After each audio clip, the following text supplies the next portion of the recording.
little love to Sil Nation. Hey guys. Zach says shout out. Love this channel. To Sil Stay Nation. tuned.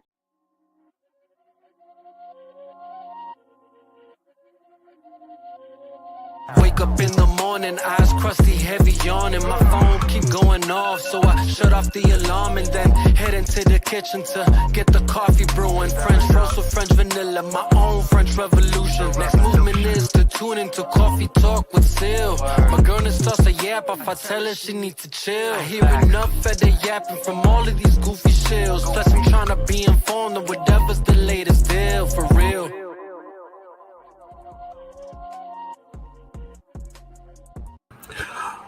What's up? What's up? This is sylabdul here for the sylabdul podcast, the Wednesday edition. Very interesting show today. The more things change, the more they stay the same. We come across a little DC information, probably confirmation specialist or debunking. I don't know. We'll see. I got a very mixed message today about the Superman film. So we're going to talk about that among other of the latest CBM geek news. We got some things. The Spider-Man-less-Verse. We're going to have the Wednesday crew talk about that a little bit. Some Marvel news as well. Much love to Sil Nation. Much love to the chat. We see Cygnus, Yovik, Wild Relic, 90s Man, I see you. Fernando, Ghostface, CC, what's good, CC? Real Talk Productions, Taladia, Music City. Come on in. We even got some haters, man. It's like the old days again. When somebody's hating, I must have something. Maria, what's good? We gonna talk about, like I said, those things as well. Let's see. Okay, I'm hearing I got Craven First Impressions. We got an eyewitness to the Craven. So we're going to talk about that as well. Just got the message. Shout out to those on X Twitter. Support the platform on Twitter by sharing the post, commenting under it. Shout out to the YouTube. Smash the like. Make sure you still subscribe. Though this platform, YouTube, is currently not monetized. I meant to share this on Rumble. I'll have to upload it later. That's the first L. The battle with YouTube, it'll probably take to next month to get everything kind of cleared up. So the best ways to support the platform, first, is just by being here as you have been. Continue to engage with the videos. Also via PayPal through Stream Elements, link in the description. Become a Patreon members. As little as $1 a month. We're doing a lot of exclusive reports. I got behind because of the holidays, but we're going to be doing a lot of exclusive stuff on Patreon as well, and CashApp link as well. So much appreciated. Several things to discuss, so I better go and get started. Wednesday crew will be here in about an hour. Brandon Hayes, this is live because the thumbnail says live. Kino reviews. Let's get this going. DZY, what's up? So before we get to the Superman stuff, we got a nice story here. Any Henry Cavill fans in the house? Henry Cavill, Warhammer 40K series is a go. This was announced, of course, a couple years ago. As soon as the Superman situation happened with Cavill, and he found out they, were going in another direction. Him and his team got with Amazon and Games Workshop, started developing the Warhammer universe series, TV, streaming, films, games, all kinds of stuff, right? Cavill was supposed to star in it to kind of give it a boost, of course, as well, because he's an EP. Then a few months ago, people was kind of putting out rumors like, hey, did it hit a snag? Is Cavill, really going to do it? Or, it was a little nonsense. I mean, it was all business as usual, but there was a little maneuvering behind the scenes. I talked about this a month ago. Amazon was like, Cavill, can you do this favor for us so we can, we'll definitely do your Warhammer stuff. But can you do this Voltron thing for us, please? So it's no coincidence when this story came out about Warhammer going forward. The same day you heard Voltron was going into production. I think one of the crew members or directors posted this on Instagram. Voltron starring Henry Cavill and Sterling K. Brown. Pretty good cast, actually, I think, going on with that. Couple youngins as well. Cavill starring that Voltron film to give it a little star power, and Amazon's going to, be as cooperative as possible with the Warhammer stuff as well. Very interesting. So it's like a favorite for a favorite type thing.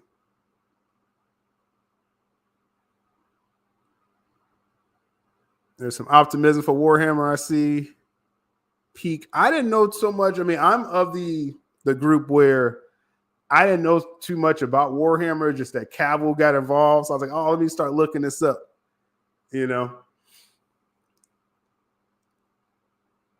So very interested. Let's see. Is there a standout in this article here? It says there's been movement on the project.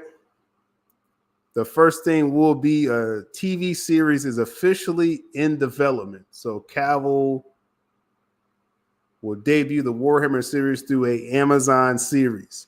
Now, it's going to be polished. Like Amazon's been putting out some very interesting streaming content. The Fallout appears to be pretty popular. People have been talking about that. I haven't watched the Fallout yet, but that's Amazon's #1 series. You've got people who are fans of Lord of the Rings. If you like that Power of the Ring? Whatever they got going on right there. That's a big series. The Boys, thank you, Kino. The Boys is a big thing. Invincible, Cross on Prime, Secret Level. So, I mean, I'm saying it's a lot of stuff that Amazon's doing. So they're going to be putting some money behind this Warhammer series. That's going to be a pretty exciting rollout. And, Cavill's face is going to be everywhere on this thing. So definitely get ready for that TV series. According to Deadline sources, they already have a writing room assembled.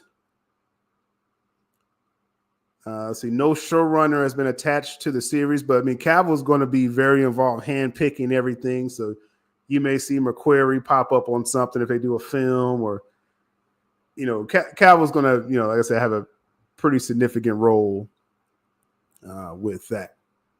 So very interesting news right there. Warhammer series, starring Cavill. So get ready.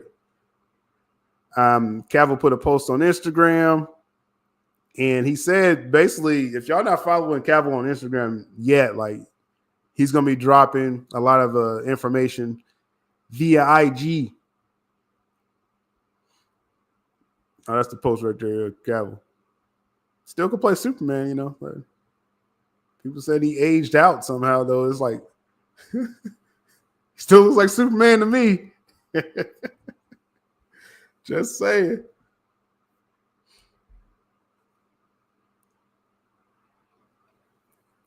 Yeah, the Fallout. I gotta watch the Fallout. I gotta check that out sooner than later. I'm definitely going to look more into, like I said, the Warhammer universe, and so I want to be ready for this. I'm sure we're a couple years before seeing the series, but like I said, Voltron's going into production now for Cavill fans. There's no release date for the Voltron film yet, but it's coming out in theaters first via MGM, because Amazon owns MGM, and then So that's going to be a nice rollout, and then they're going to really hype it up when it comes to streaming, Amazon for streaming. People are mentioning the Highlander film. It hasn't been confirmed yet, but Michael Fassbender is supposed to be a villain.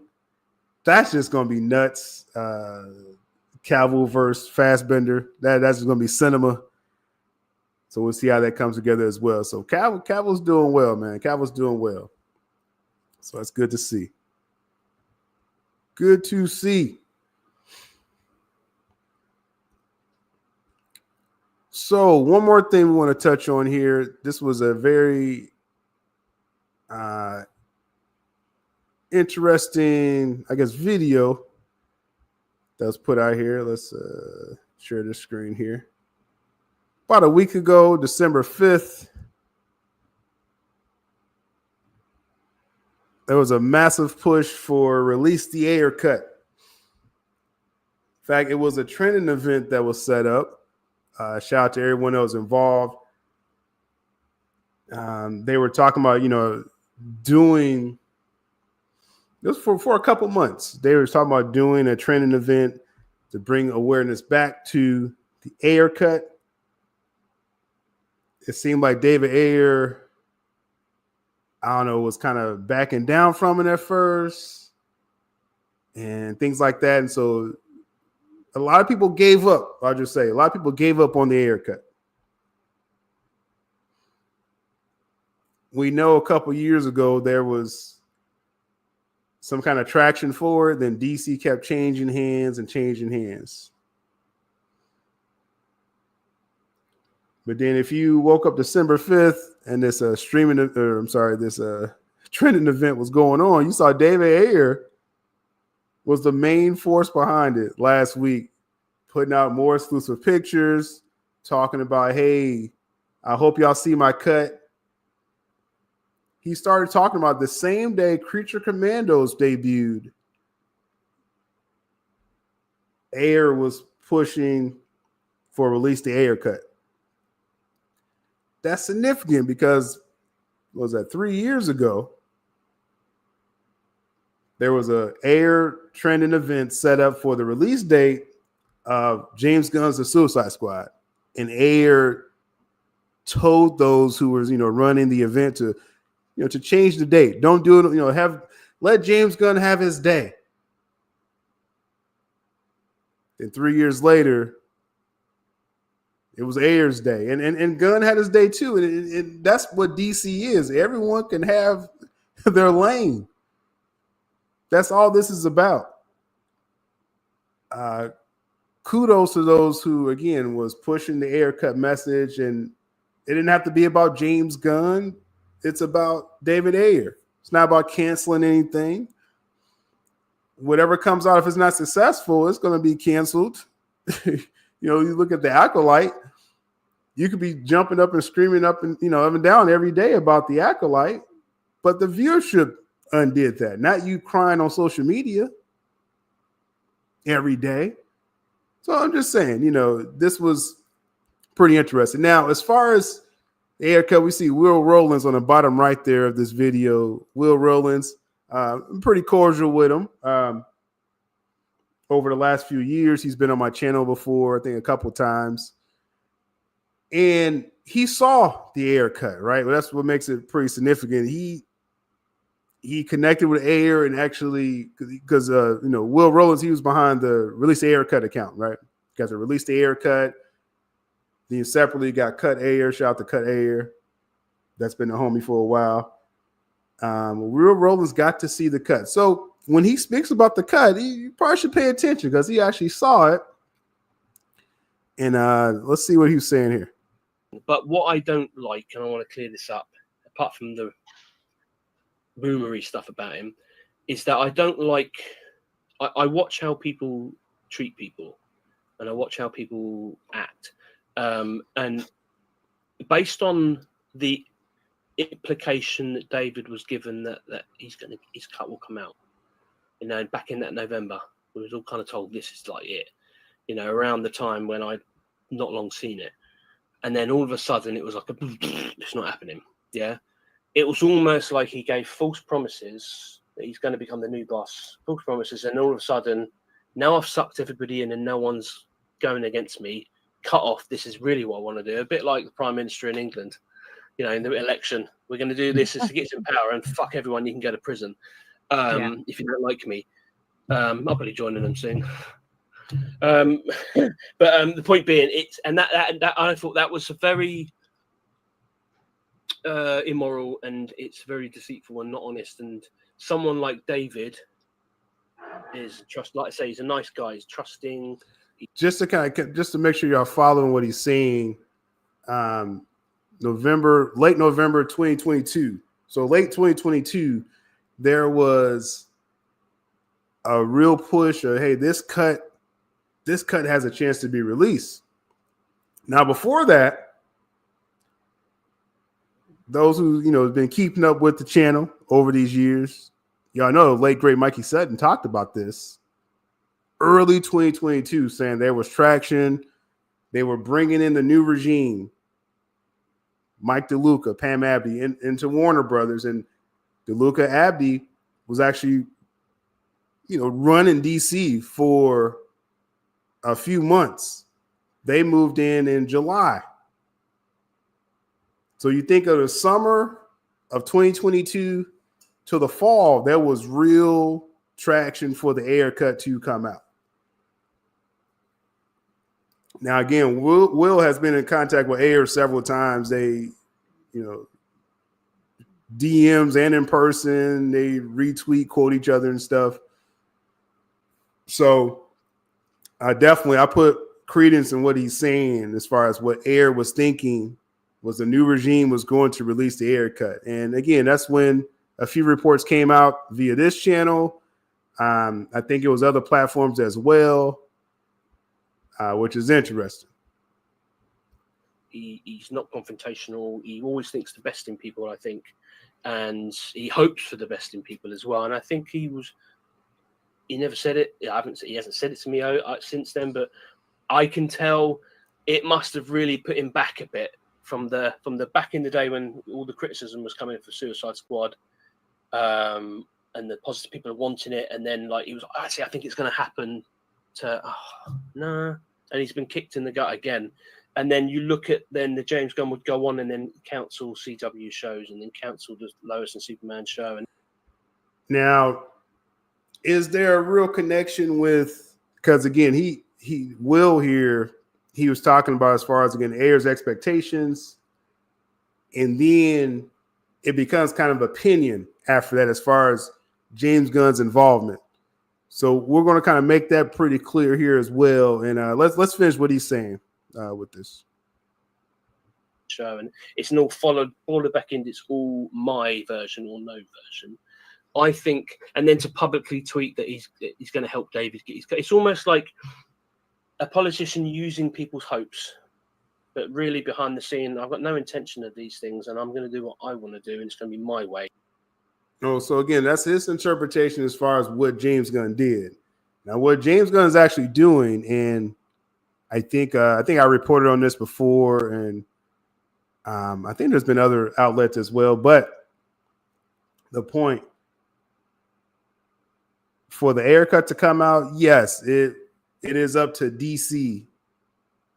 Now that DC is, in conjunction with James Gunn. This is not. It appears to not be a Warner Brothers like a DeLuca Abdy decision. So we just want to make that clear, because I know there's been different reports, it's been different angles taken with this. My channel started really about breaking down the structure of Warner Brothers while it was Warner Media, and then I broke down the structure after the merger with Discovery. And so, and then we followed it when DC Studios became a studio. So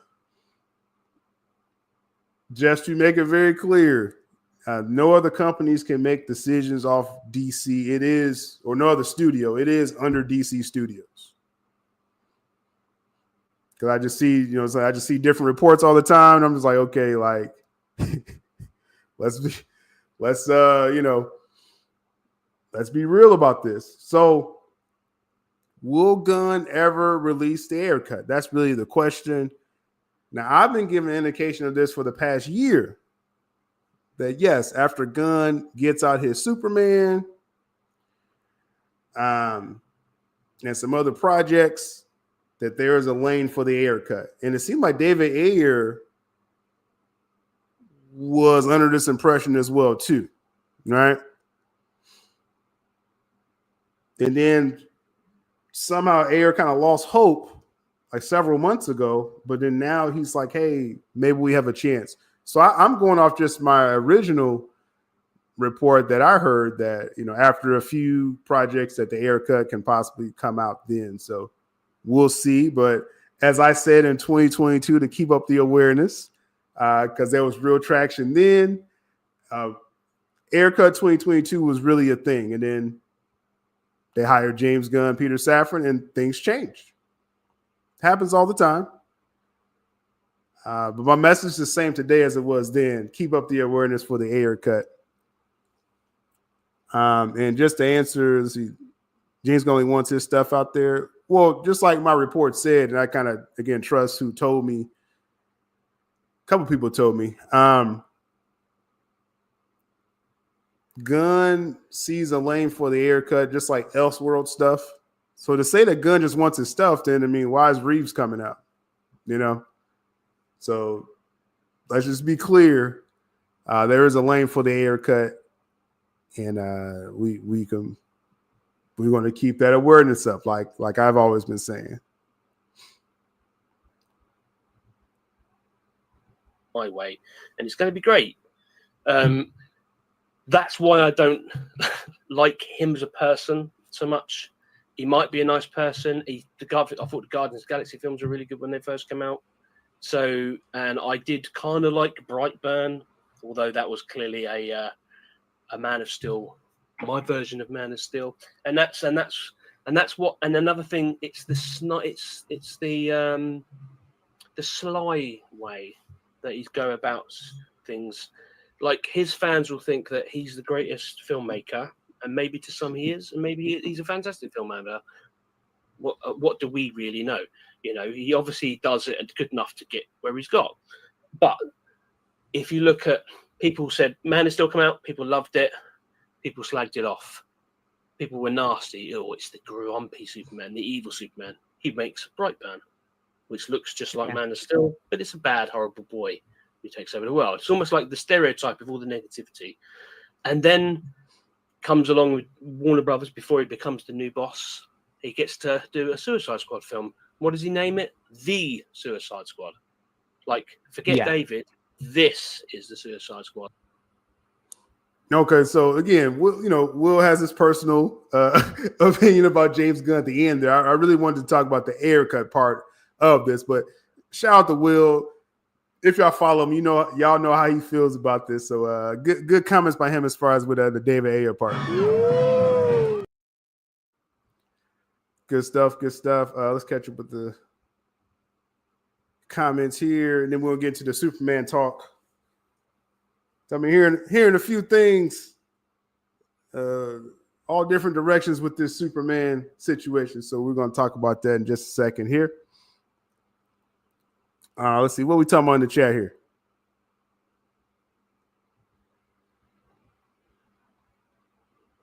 Let's see. Remove that.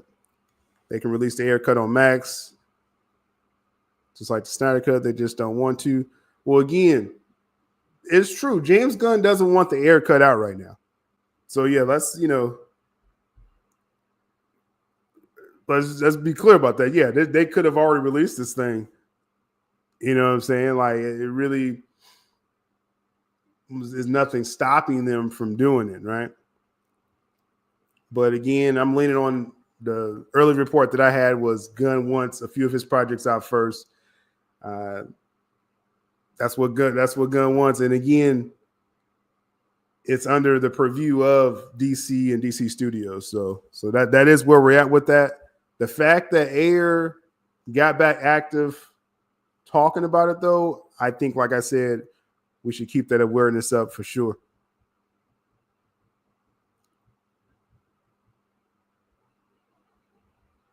Let's see. Is Reeves coming out? They're going into production early next year. Yeah. Batman Part 2 may actually get a trilogy.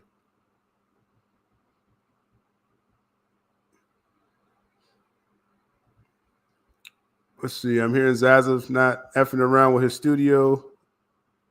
Define what you mean, because I'm actually about to talk about this studio structure. Oh, here we go. He got mad as executives greenlighting Clint Eastwood movie. Yeah, that was like 2 years ago, Michael. Yeah, I covered that in real time. Yeah, that was before. That was like right when he was moving into furniture into Warner Bros. Discovery. Now, though, Zazov actually is happy with the structure, but the Superman film is quite the story. So let's get into it. Let's talk about what I'm hearing about everyone's a film that's really talked about more probably than people think. This Superman film, we know the story when Gunn was hired as co-head of DC Studios, him and Peter Safran. That was what, November? It was basically November 2022. Leading up to November, October 2022, you had Black Adam coming out. You had the stories of Cavill being in the film. You even had a script of Man of Steel 2 being written. Now, again, I reported all this in real time, but just a few extra details with that. The Man of Steel 2 script came in with Stephen DeKnight, I believe. Not Stephen Knight, Daredevil. Stephen DeKnight, Peaky Blinders, right?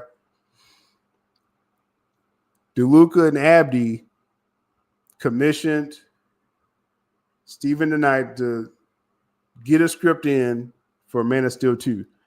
And according to what I heard with that, like his script was terrible. Like if he would have put in like a solid script. Now this guy, Stephen DeKnight, I think Star Wars just got rid of him too.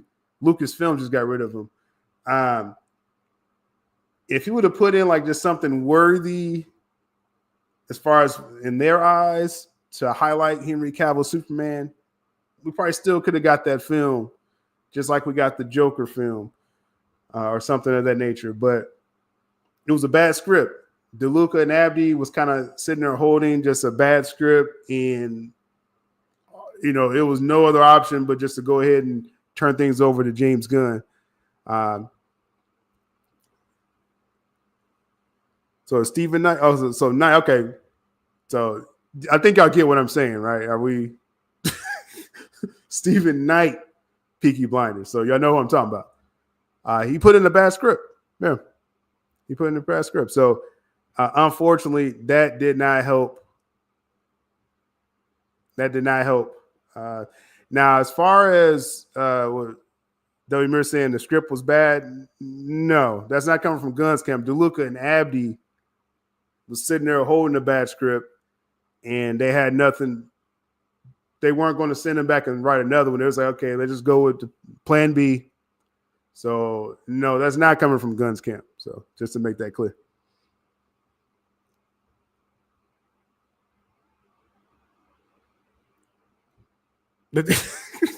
Well, I'm going to trust what I heard from the DeLuca and Abdi part. So, yeah.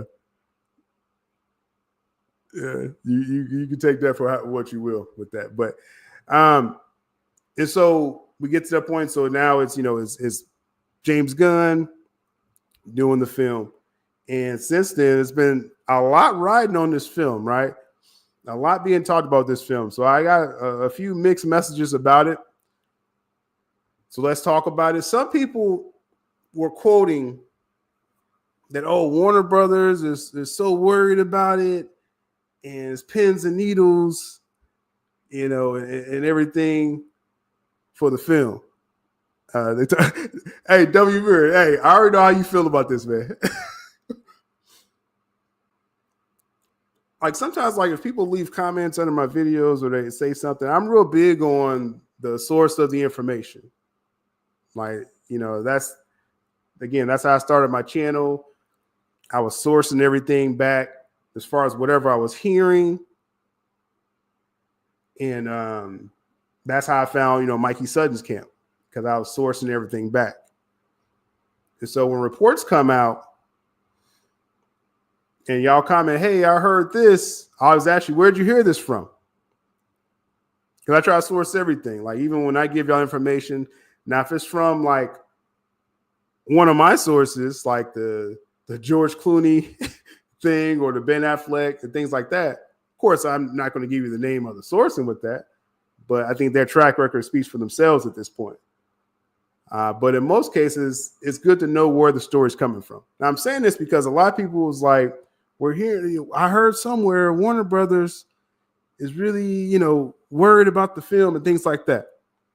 So I narrowed it down. People said it happened on Robert Meyer Burnett's channel. So I was like, oh, okay, Robert Meyer Burnett. All right. So people were saying someone went on his channel. I guess they were from Warner Brothers or something, and they reported that on his channel. So it's good to get to the source of that, because Robert Meyer Burnett's the homie. He's been on my channel a couple of times. We did an epic video this past summer on this channel as well. So, I hit him up. R&B, is Warner Brothers worried about the Superman film? Because people saying on your channel, Warner Brothers or Insider or something was saying Warner Brothers is worried. Just according to Robert Meyer Burnett, he was like, I wouldn't put too much into that report as far as like there's some mass nervousness over Superman and Warner Brothers. But it is definitely a lot of pressure on the film, right? So let me kind of define what we're saying. So there's a lot of scrutiny on the Superman film, even from the outside. Like, other studios are looking, like Marvel is looking to see what this Superman film is doing.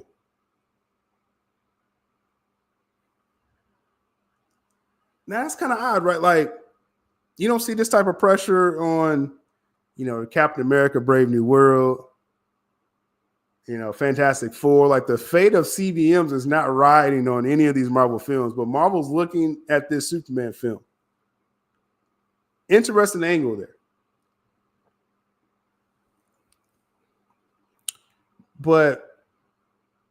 And we'll get to the trailer as far as what I heard about with the trailer. There's been a lot said about if a studio, like Gunn said, well, if a studio is worried about it, it's my studio, DC Studios, right? So let's kind of go back to what we talked about before. Again, the structure of Warner Bros. Discovery. Now, the main thing I want y'all to focus on, because I know it's a lot of different terms on the screen here. Under the studio section, the far left here, you got Warner Brothers. You got, Warner Brothers Television, New Line. You got DC, right? That's when they revealed DC Studios was a separate studio. This was in 2022 when they put this out here, right?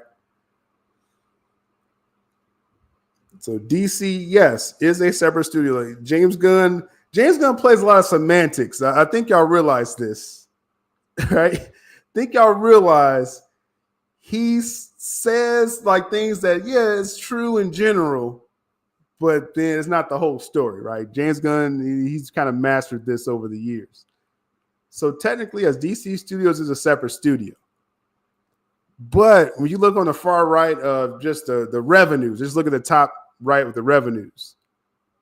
The dark blue shade is all studios together. And just like on the bottom, the EBITDA, all studios are together. First showing that, yes, most of the revenue Warner Brothers Discovery makes is from the film studios, WB, New Line Cinema. We'll see if DC makes some money. It's all in one bucket according to their balance sheet. So what does this mean? What does this mean? Though DC Studios is a separate source or a separate studio, they still share their budget within all the studio's budget under Warner Brothers Studios. So they share their budget, yes, marketing costs, things of that nature. DC Studios doesn't have their own separate accounting at all.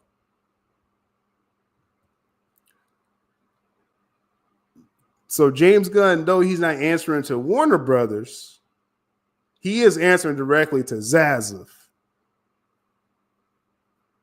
And so the marketing dollars and things like that, yes, he is answering. So like I said, with James Gunn on one end, he says, oh, you know, we're on studio. Yeah, but Zaslav, he is looking at these balance sheets. He does want y'all to put a drop in this bucket of the studios, right? So I just want to make that part clear.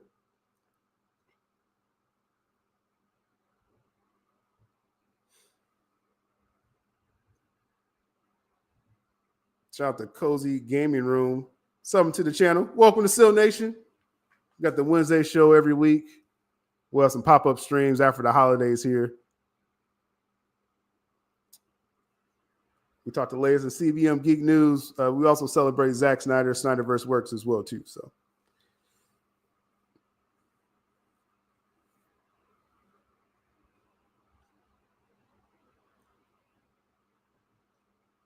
So this is the main thing, you know, Superman has to perform. Yes, it has to. It can't be just like, again, just like a little drop in the bucket here and that big blue, you know, shade there. It can't be a small thing. So, yes, Zaz's people are very, I wouldn't say worried, but they are really, again, the streets is watching.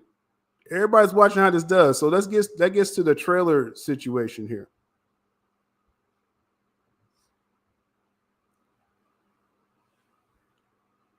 Let's see here.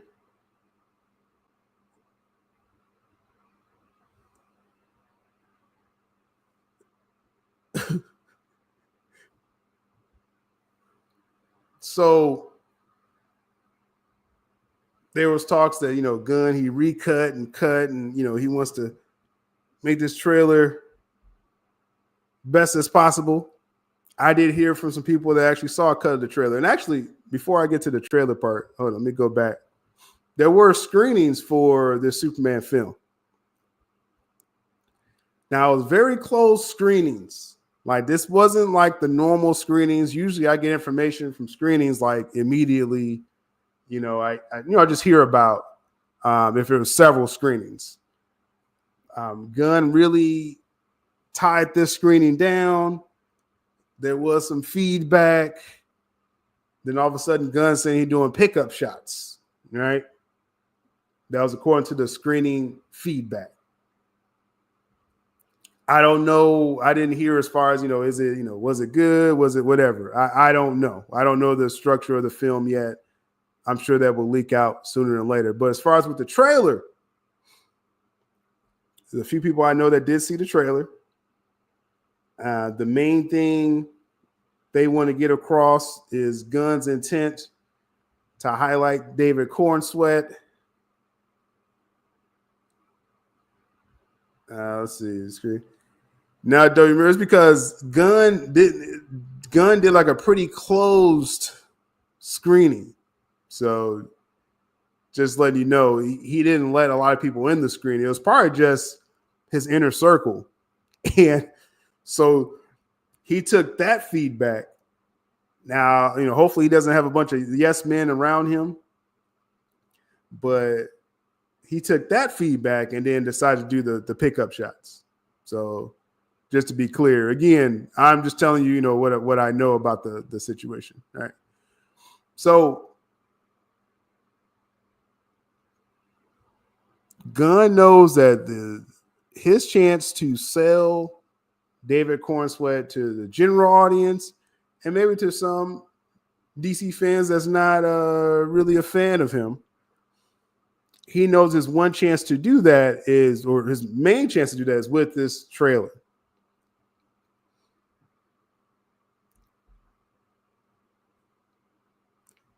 And I'm told definitely he's putting all the emphasis on David Cornsweet for this trailer. Like, people, there's a few sides to this, right? There's one side, they claim that, they like the Snyderverse and everything. And they said David Cornsweet, like, this is the new Superman. Like, they're sold on David Cornsweet. We'll see. We all have our opinion when we see it. But the more neutral side to this is that the emphasis will definitely be on Cornsweet. You'll see the money shots. It's not about selling the Justice League. It's about Superman, Lex Luthor. That's the story of the trailer. That's what they want you to get from the trailer. We shall see. Why is Gunn wanting to recut it? Because definitely the pressure is on. Pressure is on. There's no other way to put it. Like, hearing that Marvel is very intent on looking at what this does. Like, this is probably gonna be the most scrutinized film. Just according to people I talked about, this is the most scrutinized film in recent years. I'm trying to think of like something in like recent time where it's like so much attention on it. I can't even think. Like, you gotta go back like to my young days, like with Waterworld. I think there was a lot of pressure on Waterworld. I don't know who's old enough to remember that. There's a lot of pressure on that film because they spent a lot of money on it. It's a lot of pressure on this film. We got small screen in the house. It's probably the same people who attends all his early screenings plus DC people. Yeah, I'm pretty sure some DC people in the house as well. And how's it going over there with small screen? Definitely, we had some epic videos over here with small screen as well. Yeah, very, very close though. Very close. Like I said, anyone that's saying they know what was in the screening, I tend to not believe them because it was that close. Like, it definitely wasn't like no general audience thing. Not at all.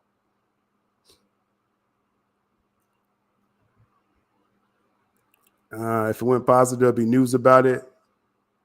Or no, like I said, maybe you don't know how the screenings work with that. You know what I'm saying? Can we expect Barbie level marketing campaign? I wouldn't say Barbie level. I wouldn't say that. They're relying on the shield. They're relying on this is Superman and David Cornsweet. Like, it is about selling him. And I've said this on several videos. I think David Cornsweet is a great actor. Never seen him as an action star. So this is kind of new territory for him. We'll see. We'll see what happens with that. It's a bit of a risk with that. Can he be like that physicality type, person? Now, I covered a lot of the behind the scenes stuff on my DC channel, a separate channel, link in the description. We're actually doing that watch party of Creature Commandos tonight as well too over there. But so it's gonna be a lot of action. But can he sell it? We'll see.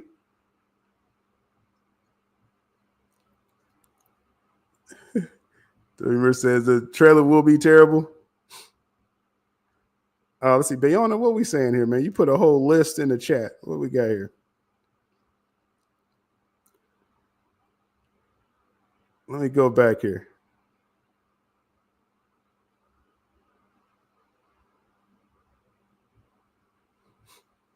All right, Bayona Raz said, number one, Marvel wants James Gunn to be failure. Actually, no. I'll go ahead and entertain that. They actually don't with that. W is panicking because they really need a big office hit. Now that's true. Like this needs to be a hit. Again, I showed the structure of the studio. Though DC Studio is separate, it has to pull its weight because they're using the same marketing dollars for that, the same budgeting from the same bucket of the other studios. So yeah, DC Studios, no, it can't bomb. I mean, is it a chance where they let's say DC Studios does terrible? Let's just go to the darkest timeline that I guess a lot of people are hoping for the film to fail. So let's say it does this fall on his face, does less than Black Adam numbers. Is DC viable a lot of people will see that Zaslav, if Superman fails, because if it does well, then the DCU is up and running. Like, nothing's going to stop it at that point, in my opinion, because you're going right into Supergirl. You got the Lantern series coming out. There's nothing that's going to stop it at that point. It is about the Superman film. They just believe it's going to do well. But if it doesn't do well, some people think Zaslav will be like, well, is it really viable to, we just tried this with DC and it's not working. And then that's when probably DC will go public, meaning, there were talks that is an option. If they feel like they can't sell DC properly, they will determine the value of it, and then it could be a potential sale. We're way early even talking about that. It is on this Superman film. Now, if it does marginally well, and I said the number last year, if it gets over 500 million, they're going to make that look like a success, no matter what you say about it. But if it does like Black Adam numbers or less, then yeah, this would be a DOA universe for sure. For sure.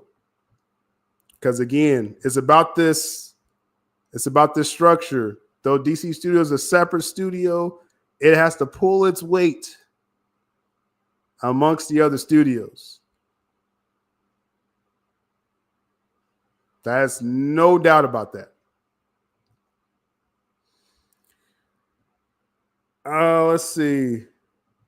Be able to say number 3, James Gunn's Superman trailer needs to be better than Returns and Man of Steel trailer. Yeah.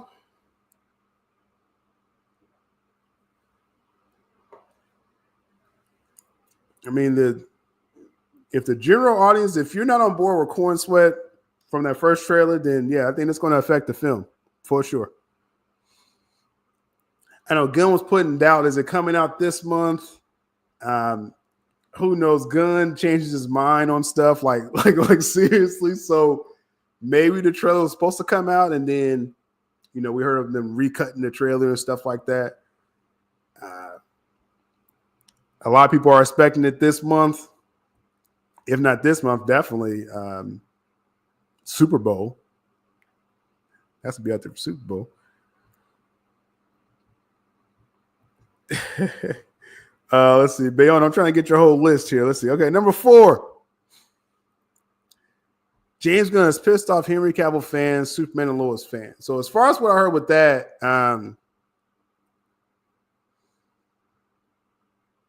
I don't want to say they're not concerned with that. It's more like a destroy and rebuild. Like Gunn talked about the fractious fandom of DC. Everybody wants this version. Everybody wants this version. Gunn's just hey, he's not worried about canon. I mean, as far as he talked about all this stuff. Like, it's not about one canon or one version of the character. He's like, this is their version of it. And either rock with it or you don't. That's all it comes down to. Those, including myself, are fans of Henry Cavill. If we're not sold, we're just not sold. Superman and Lois. So I wouldn't count on that so much as far as the negative backlash of anything. They're not really worried about that. They're really not. It's about who shows up, and maybe there's, again, a general audience fan, Corn Sweat fans. They want to create Corn Sweat fans. That's what they're trying to do. Let's see here. I don't know if that was any of your list, Bayona, but yeah. So I agree with half of what you're saying.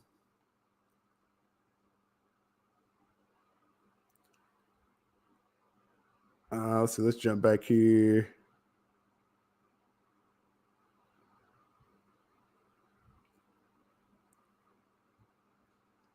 All right, Cosmic Nerdy, what's good? I think Superman Under Pressure, like Cap 4, Blade, that's worse. We'll see when Superman comes out. Yeah, I mean, and like I said, it starts with the trailer. This is really a big die.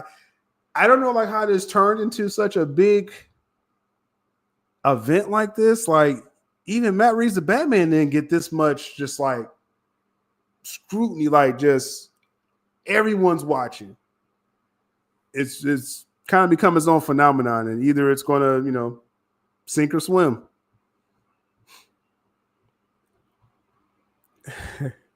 Sweaty guy. Marvel fans need to worry about Captain America: Brave New World. Its problems instead of tripping. What Marvel? Yeah, Marvel fans, I don't know, but like just the Marvel, the company, like they are, because they may finally do their own kind of version of Superman with Marvel, but yeah, everyone's attention's on this film, man.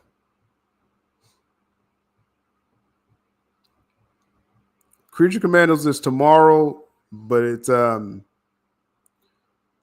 what is it? Midnight Pacific time, 3 a.m. Eastern time. Silly me. James says, do you think there are two suits in the movie? Very first crest looks different to the actual suit. I've been repeatedly told. I did a theory video on this on my DC channel, second channel in the description. Again, watch party, Creature Commandos, midnight Pacific time tonight. I put a theory that there's possibly a second suit, and then I was told that it's just the one suit. That's his suit. The suit that you see now. We have another suit in like future films, possibly. Also, Gunn hinted that he's doing some kind of new technology. I don't know what that means. I know he was talking about with G.I. Robot, like that could be live action eventually. And it could be something with the suit. It's some kind of technology he's using. I don't know. But I'm expecting just that one suit, just to answer your question with that.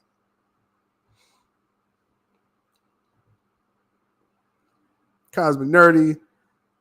I think one reshot is okay, not bad. We'll see. Cap 4 and Blade have multiple reshoots. Now that's bad. Well, Blade didn't even shoot yet. But yeah, Captain America 4, yeah. That's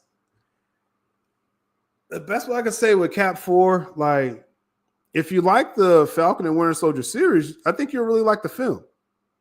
I talked to people that saw Captain America 4, Brave New World.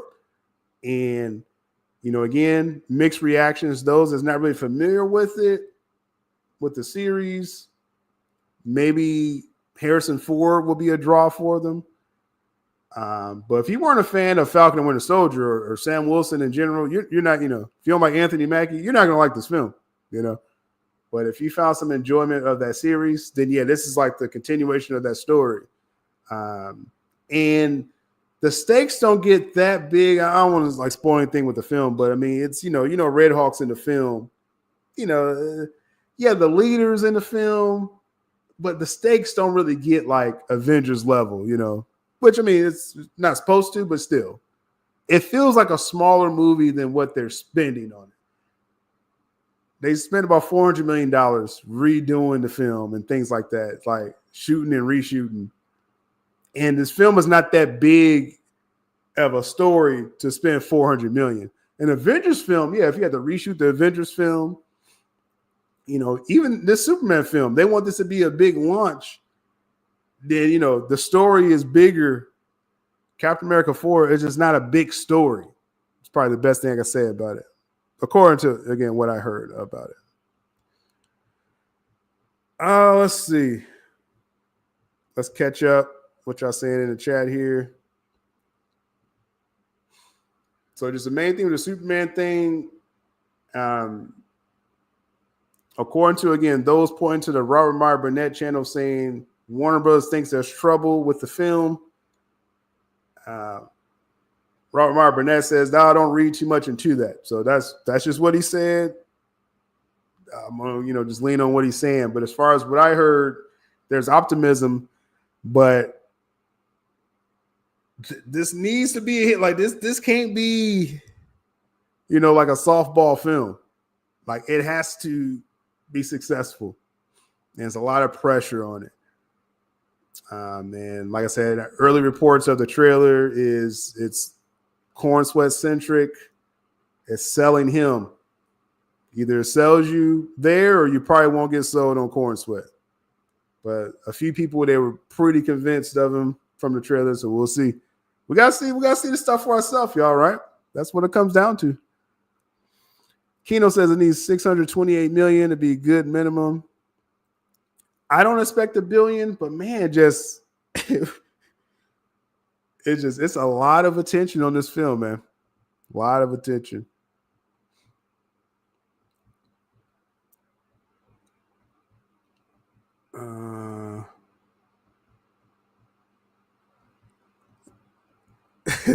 There we go. There we go. Someone bringing up inflations and stuff like that. I'm just telling you, when this film comes out, if it does 500 million or more, you'll see. You'll see how it's spent. Shout out to Jared from the Comics Leads. We gotta chop it up on some comics soon here. I gotta get some more new issues, man. You know, we're gonna jump back in the lab. Is it possible that he destroyed too much Cavill, Superman and Lois, that he has already alienated fans? Well, so that's what I was saying earlier, Jared, that I'm getting an indication it's not about, like, oh, these fans are upset. They rather create new fans. Gunn made comments that he sees the DC fandom just so fractured, it's destroy and rebuild. So, you know, if you're upset about Superman or whatever, then hey, don't, you know, they're not going to cater to you. They're trying to create new fans. That's their, and I'm not saying it's like a strategy. It's just that you see they already didn't bring back Cavill. So if that's a deal breaker for a lot of people, then you're probably not going to support this film. You know, but then those who, you know, again, general audience or people that's taken to the trailer, that's what they're going for. So yeah.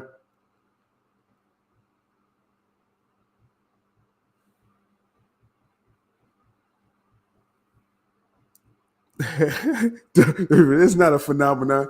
No, all I'm saying, W. Mir, like, I've never seen this much attention, like the scrutiny on this film. I haven't seen anything like this. I really haven't. And to know that all these studios are sitting there watching, like, oh, okay, how's this gonna go? This is James Gunn's legacy. Like, that's what this film should be called. That's Superman. James Gunn's legacy.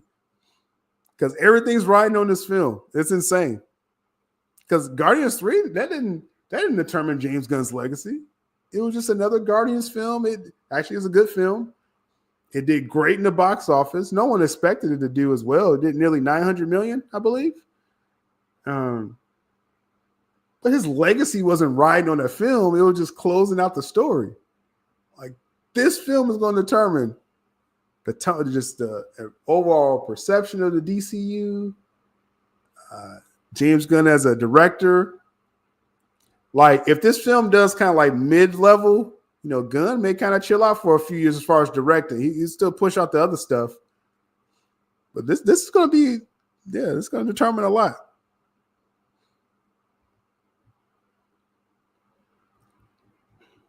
Let's see. Nanotech, I don't know.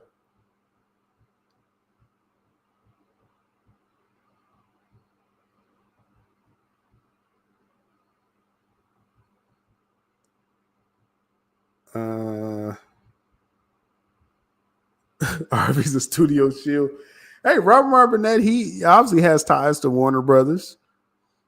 He definitely does. But I was bringing that up because people was quoting what was on his channel. So I was like, oh, let me go to the source of it. So, you know, that's just what it is. What can hurt this movie if Zaza's been telling his investors it'll make $1 billion? I don't think Zaza's pushing the film like that, but I mean, he is, you know, pumping a lot of smoke into it.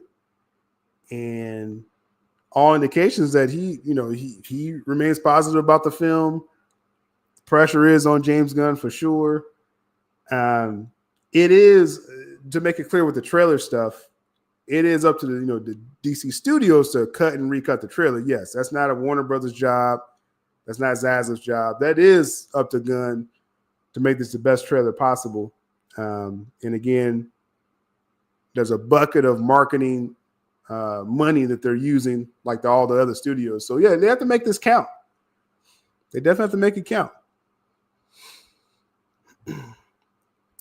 The budget, I was told, this was like last year, to anticipate like Guardians 3 level budget. So definitely over 200 million for the film. Obviously nothing is confirmed with that yet, but they are putting, this was supposed to have been a low budget film. Like I think 2 years ago, I think they talked about this. It's supposed to be a low budget. It's supposed to have been, a simple Superman story. Then it became bigger, according to what I was told again 2 years ago, that it was to showcase the DC brand. So you put in the Justice League International, and you put more characters in it, the Authority, and things like that. The film became bigger, to what we have now. So it required, more in the budget. Let's see. James says, has there ever been so much pressure on the trailer? I've never seen this much pressure. Like I'm trying to really think of like when I've seen something with this much scrutiny. I really can't think of it. Like I said, I remember when I was younger, Waterworld was it was a big deal because they spent so much money on it. There was so much scrutiny on it. That's the only example I could think of a film that was under like this much scrutiny. It's insane.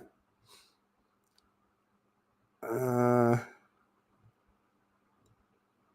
I'll change my tag thing there. Let's catch up with the comments here. Then we'll start getting our people on the panel to, I guess I'll get their thoughts on if they're seeing this insane attention on Superman and probably some other things here. Are you still going with your list, Bayona? I must have missed number 5, but says, remember Marvel did a middle finger to James Gunn by putting Fantastic Four release at the same time. No, that's actually not what that is. Fantastic Four coming out 2 weeks after Superman is more of a, they're thinking, hey, if you're into the cape shit, like, watch Superman and come watch Fantastic Four a couple weeks later. That's what that is. If they drop it on the same weekend as Superman, then yeah, you'll probably have a point. You'll probably have a point with that at that point.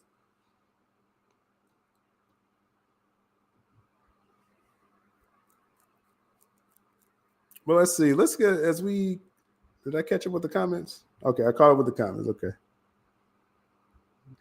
Like just the comment section is showing how much attention is on the Superman film. Like I'm just saying that's the point I'm trying to make. Like everyone's attention is on this, man, and pretty interesting. Let's get some thoughts on the panel here. Let me make sure they're looking up when I add them. No, I was waiting on Danny. We got Danny on the. I don't want to surprise you this time. I just thought I was typing in the chat and I heard you say I want to make sure they're looking up this time. Like, okay, I'll type faster, but I got my nails did so. Oh yeah, take your time. But good to see you here as usual. We're talking about this Superman situation. We had Carlos as well on the panel. What's going on? What's up, Carlos? How you doing, Danny? How you doing, Sil? Hello. All right. I just did just a little report. I just heard a few things about it. I'll give you just a quick version if you didn't catch what I was saying. But as far as there was reports saying, it's like mass hysteria in Warner Brothers and everyone's panicking about Superman. I got to the source of that and it was like, that's not really what it is. So that's one thing. But there is definitely a lot of scrutiny on this film. Like other studios, like Marvel is looking at what this film would do.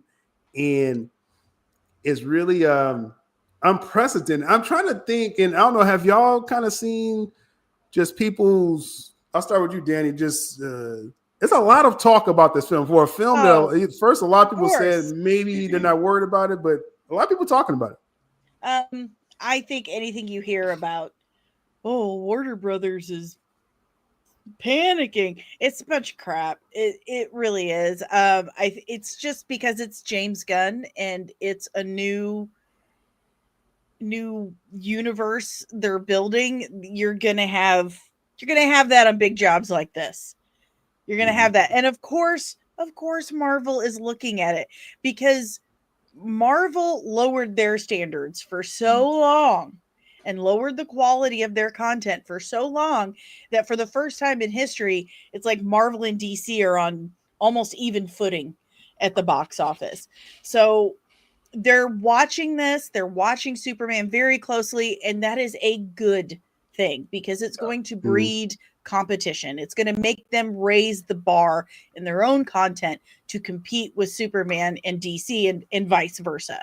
So it's all a good thing. It's all a good thing. I say bring on more competition. Of course, Marvel's going to be watching their P's and Q's or watching Superman so they can watch their own. So that's my that makes input. sense. Carlos, we got this comment here. You know, around the time Superman comes out, you got the Jurassic World Rebirth, which I'm really excited to actually see that. That's a week before Superman. You got Mission Impossible, Fantastic Four again the same month. Do you think this could drown out Superman? I mean, it's a little space between these films, but nah, man. I think just to talk about the trailer alone, like this movie is. And here's the thing too. What a lot of people are forgetting, like this movie comes out in July. Like James Gunn finished this movie really early. So like everyone who's freaking out about reshoots and all that, like the movie doesn't come out till July. So there's stuff that he's tweaking on it. Obviously it's not a complete copy yet, but like it's part of the movie business. Like we know this. Right. And if you want to talk reshoots, come on, Marvel. For real. Come on, Marvel. And honestly, I think, and this is just me, this is my thought process, kind of like seeing outside looking in. I kind of do think Marvel is kind of like, I wouldn't say scared, but they're kind of shaking in their boots now because like, if you see a lot of the moves that they're making, like announcing the Chris Evans is coming back, like, you know, Robert Downey Jr. and like, they're kind of like backpedaling in a sense, like they're trying to just grasp at straws to get the fans back in. And it's like what James Gunn has done, and say what you want about Creature Commandos or whatnot, the world building, and we did the watch along, so like the world building is crazy. And shout out to yours and Prime's like breakdown, because like there was more stuff I saw on there that like I was like, wait a minute, hold on. Like I literally sat back and I was like, I started thinking, because you guys were talking about the comics, and what the way I see this DC is kind of going moving forward, like it's kind of like how they're launching these comics. You got the Elseworld, which is the Absolute Comics. You got the Justice League, the Unlimited, and then you got, you know, the issues, which will be like the Superman movie, will be like the Wonder Woman movie, like issue of Superman, issue of this, that, so on and so forth. So it's like we're kind of getting a glimpse of what this DCU universe is going to be if y'all just go back and read the comics. So it's like it's crazy what it is right now. So I don't know, man.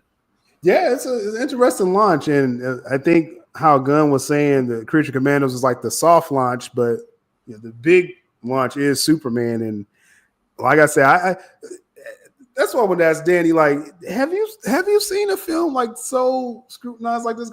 I said Waterworld. I don't know, like if people remember when that came out. I remember when you said that. I was like, yeah, Waterworld was supposed to be this huge, epic, you know, new Kevin Costner film. They spent so much money, and then it came out and it went. Yeah, it was just so much pressure on that film. It was like, you know, just like, oh, this is something new, and it's Waterworld, and I just remember like it was, you know, panned. This is definitely scrutinized more than most films or any films that I can really think on in recent history that I could just pull out. I mean, maybe not as big, but I was thinking maybe like The Flash. Yeah, I mean, I know a lot of people did not like that. Let's not invoke that. So Kino remembers Waterworld. I was thinking, I was like, I know it's got to be some 80s babies. Y'all remember Waterworld. Like, I remembered. I was pretty young, but I remember that. But of course, it's going to be scrutinized as much as it is, because we're starting DC over. We're starting the DC movie universe all over again. Yes, Waterworld was trash. I mean, Same But- fate for James Gunn. But I think we all need to kind of compartmentalize and go into this like we would any movie. Yeah. And give it the chance that every movie we watch deserves. It's a movie. Just watch the movie and then draw your conclusions, your comparisons, what have you. This is social media, Danny. We don't do that. We don't wait till the movie come out. Like it's funny. I might get tomatoes thrown at me, but half of these people who are talking crap about this film, they're gonna be in the theater watching it. So it's they are. It's They're crazy. gonna It's crazy. hand over their so? hard-earned money Yeah. just to have something to bitch about. Yeah. So We'll see. We'll see. I mean, that the film needs a big opener for sure. Now, Bayano's asking the panel here, what type of trailer James Gunn trailer needs to be? Carlos, what do you think? Now, okay, so I talked about my report I put out there earlier too. A few people that did see the trailer, they were really guarded with what they could say. Like James Gunn put the clamps on a lot on the screening and on people that seen the trailer. So just to put that out there, if anyone's saying, "Oh, I'm detailing the whole trailer," no, you're not. Yeah. Because I Yeah. barely got what I got out of the person. But it's highlighting corn sweat. Like it's corn sweat is either you're sold off this dude on this trailer, or you'll never get it. Is what I heard. But Carlos, what do you think this trailer needs to accomplish?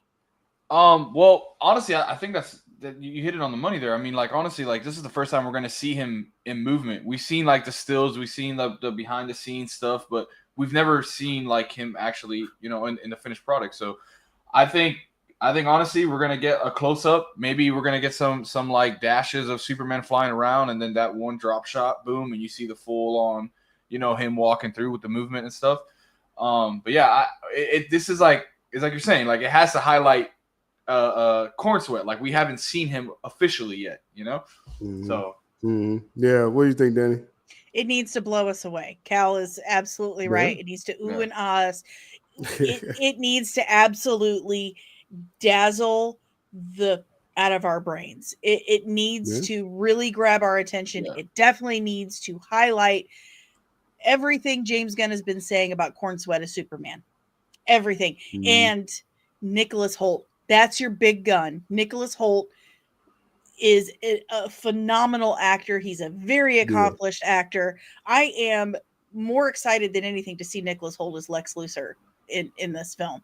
I know he's going to be amazing at it. So you definitely need to show off your big gun. Show off Nicholas Hoult as Lex Luthor. Definitely Rachel Brosnahan as Lois Lane. I think she's going to be a fantastic Lois Lane.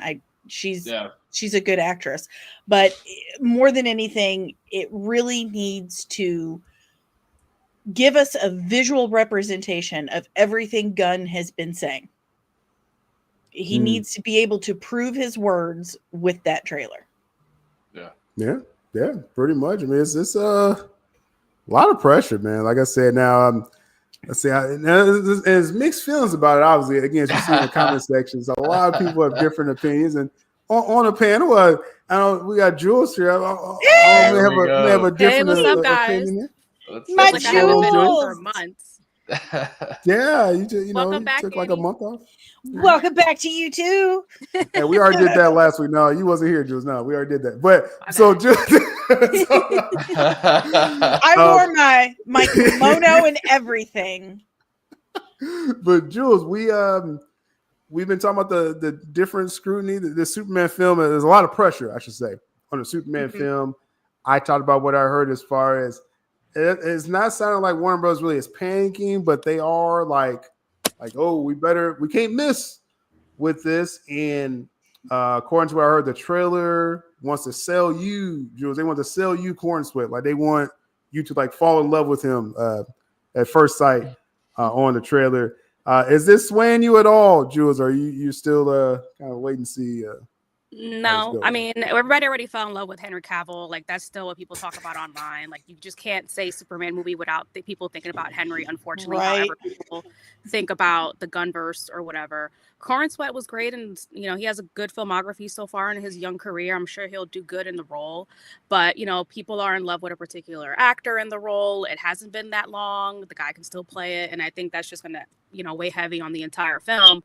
Especially if Gunn goes with his usual, you know, comedy shtick that he does with like all of his stuff.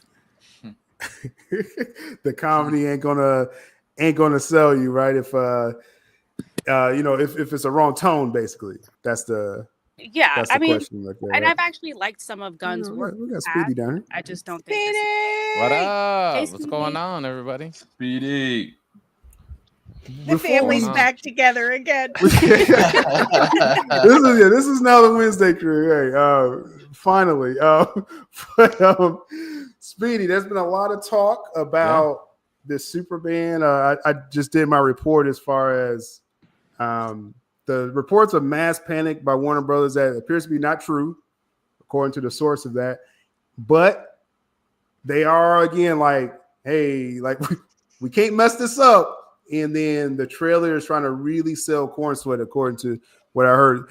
Right. Speedy, have you ever seen so much scrutiny on a film like this, man? I haven't.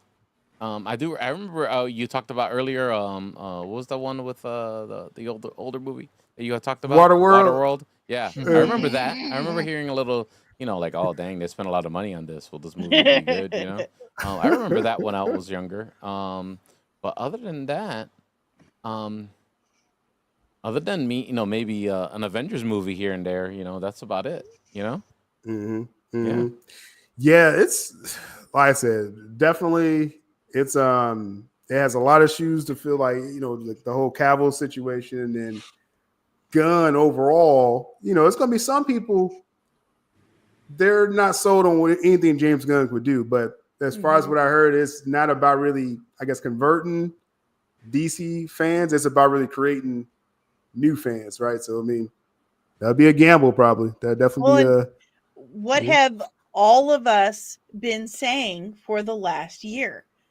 We've talked about this a million times. If this movie does not do spectacular, the DCU's gone.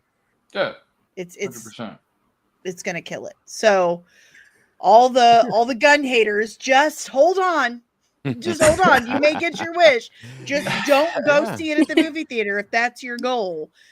You know, just pirate it and then bitch about it. Okay, don't pay your money.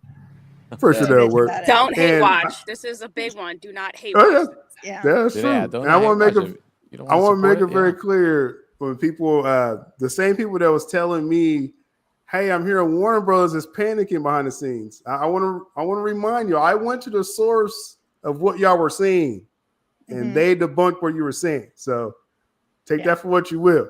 That's just regular studio trash talk. That's what that is. Yeah. So I'm just saying, like, don't. When anyone tells me a report, that's why I say, where you get it from, because I can get to the source of it. Go ahead. Sources. No, I was just gonna say, I just find it crazy how like they pick and choose like with what you're telling us and what you're like letting us hear. You're letting us into the world, and it's just like they want to pick and choose what you're saying is right and what you're saying is wrong. It's just it's just crazy to me, man. Yeah, I'm just saying. They throw it in a Google search and they see what everybody's talking about, and they do a temperature check to whatever the vibe is. You know what I mean? That's why we get these little tidbits and little nuggets of information. They use us. They use us as their test Oh, subject. for sure. Yeah, for sure. I mean, my channel is just one small example of that. Just using information, but that's why I tell people, like, don't just tell me like random stuff. Like, hey, I heard this. Like, again, tell me where you're hearing this from. You know what I'm saying? Don't do that anonymous stuff. I don't really rely on anonymous things like they says and all that. You know, they're saying. Is there a date for the trailer yet? You guys probably nothing confirmed. Gunn is trying to throw a little confusion if it's even coming this month. So we'll see. I had heard from a couple sources that it was going to drop around the 16th. of this month. Mhm. And then So that's someone next week. asked, yeah, and then Gunn, someone said something to Gunn, and they said, like, is it still dropping on the 16th? And Gunn said, still? Like, nice try. So Like, watch. usual Gunn responses. Oh God, where's my gun on the toilet? I think Gil. I think Sil. I was about to say Gunn and Sil at the same sentence, but I think Sil hit it on the money. I think last week he was talking about in front of the Mufasa trailer that comes out next week. So yeah, maybe. And so let's be clear. The reports that Warner Bros. is panicking behind the scenes. W. Mirror, where did you hear that from? Yeah. I just want to really make this very clear. What I'm saying, like, where did you hear that from? Bless his I heart. talked to the source of that. You know, just bless his heart. Bless your heart. I feel like this is somebody's burner's account. I say they feel a lot better than Sony does right now. Yeah. No matter how many times. Okay, listen. There's something about Craven that as soon as we see a trailer, we're like, oh my God, I forgot it's coming out. And as soon as wait, that comes out this week, right? Yeah. So ladies and gentlemen, you see the trailer, you see an ad for it, and you think, oh my God, I forgot that movie was happening. And then as soon as the trailer or the ad is over, you completely forget about it again. Yeah. Like, so we got a surprise. We got a surprise for everybody, Sil. I want to steal your thunder. Yeah, no, definitely. You just did. No, it's fine. But we're gonna talk about Sony in just a moment. But since we're on the topic of James Gunn, I gotta get y'all opinion. Oh boy, on what he just dropped yesterday. What is this? Some voiceover work? What he just dropped. Some script readings. So if people don't know the story with this, James Gunn, leading up to Creature Commandos coming out, he said there's a sex scene. He kind of downplayed it, but there's definitely some sex scenes in Creature Commando. And he said he has behind the scenes audio work, and he thought it was so funny, and he was going to release it when the show comes out, right? So the show comes out, and you got a couple of suggestive scenes, a little more than I was expecting in the Creature Commandos show there. But in episode 2, whoa, they really went sometimes out of there. You know, I like James Gunn, but sometimes he just does too much. You know, he released the audio, right? Yeah. He released the audio. So did everyone hear this audio? Yes. I'm not going to play it now. Listen, why? There's two things. Like I have two comments on this. This is a question. They're each on opposite ends. Like the first one is, why this clip, dude? Like, why this clip? You knew that this was going to be polarizing and mildly uncomfortable to watch and hear. Like, why this clip? Because James Gunn's going to James Gunn. He's going to do something to just chap somebody's ass. But on the other hand, people are reacting to this like it is straight up porn. Yeah. And they're like, what? Like, it's voiceover. How do you think that they make kissing noises? How do you think that happens? It's voiceover. Yeah, it's true. Yeah. Who else has an opinion? Okay, this one was said, because I thought it came out of left field. Like, I mean, I knew he talked about he had this scene. Yeah, he drops this. And then the creepiest thing is right here. He's on the top left, grinning and recording it. Yeah, I'm like, this is very creepy, bro. That's a little creepy. Look, I agree. It does look creepy, but at that same notion, like this looks like a group of friends making fun of each other, reading. Yeah. You know, like if you and your homies. I'm not saying Sil's with his homies recording them do stuff like this, but you know what I mean. Like this just looks like he's having a good time with his buddies. And what was really funny is we don't really see Frank. If you have to really look into this video, he's in the top corner making the same, noises and stuff. Yeah, so it's like it's pretty funny. That's crazy. I mean, I would just have to say, like, this is just going, like, everybody makes fun of Gunn for having childhood humor, the fart jokes, etc. This just lines up directly under. Yeah. Like what did you expect? Like, right. And this is also like, it's very unprofessional. You're supposed to be the head of DC Studios, and out of all the BTS footage that you can release, you decide to choose a voiceover of a sex scene. Like that's Well- just weirdo behavior. He's just Yeah, reiterating. agree. Everybody already thinks that he's a freak. Like, come on, like this is. Just I mean, I agree, but I mean, at that same notion, if you had no doubt he was a freak, he just He proved that should, wrong. yeah. Now, so. Exactly. Him Well, grinning Yeah. and recording. It's like so perverted. I think the issue should be, the only issue with this should be that this is the behind the scenes that he decided to post. You shouldn't have an issue with the what is being recorded, because first of all, I know all y'all nerds watch anime. Okay, And I know you all watch anime. Mm-hmm. There is some anime that is way worse than this and makes this look super tame. I think you're And talking about Huh? hentai. Akira, like all of those. Yeah. There is some stuff out watch there. it. This is not the first make out. This isn't the first time people were making out or doing it in any kind of anime. Yeah. It absolutely isn't. True. And if you do not understand how voiceover works, just think about it. How else is she supposed to make kissing sounds? I don't think that's really the problem. I mean, we know it's obviously Some recorded. people- It's in a cartoon. Right. I mean, we saw it on other more adult animated shows recently this year alone, a few months ago. I think the real issue is just that, again, this is the only BTS footage that we've really seen. It's a woman making sex noises, which is weird. And I think it was like a week ago, Jeff Bezos' spaceship program or whatever, Blue Sky, whatever the hell the name is, they just sent an astronaut up to the atmosphere or whatever, and they literally had to take the video down because the female astronaut was like making certain sounds that people sexualized. And then he goes ahead and does something like this, just completely sexualizing one of his actresses. It's just weird, and it's not a good look, and it's just not professional. Well, that's what I was saying. That's the only thing. The only thing that we should have an issue with is that this is the clip he decided to put. and it talks a lot about his character.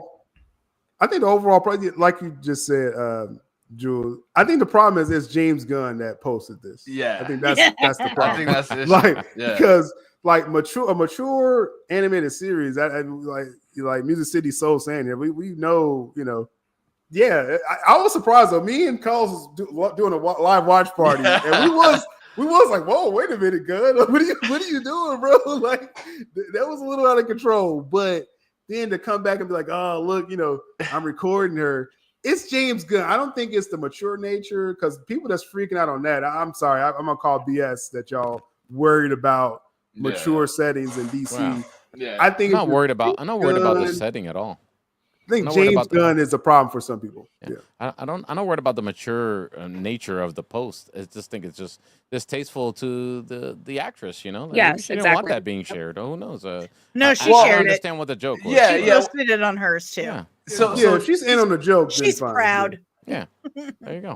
there was a live interview. Then you know with what? the whole I cast. retract everything. I don't got no problem with the post. Post away. That's your final answer, Speedy. That's That's my your- final There was a like a live interview with the whole cast, and James Gunn's talking about this particular scene in that interview, and then Frank is like, he's blushing, like they're all laughing about it and stuff like that, and he says, "I'm going to release it, and you guys are going to see it." And then I guess this is that follow up. I maybe it was too soon. Maybe they should have waited till it was after the season was over to release something like this.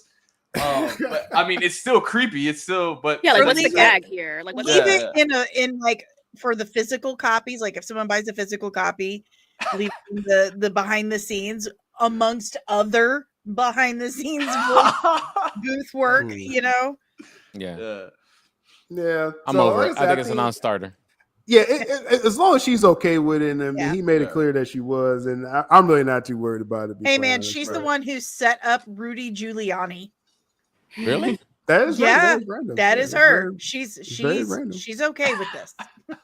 She's But, absolutely okay with this.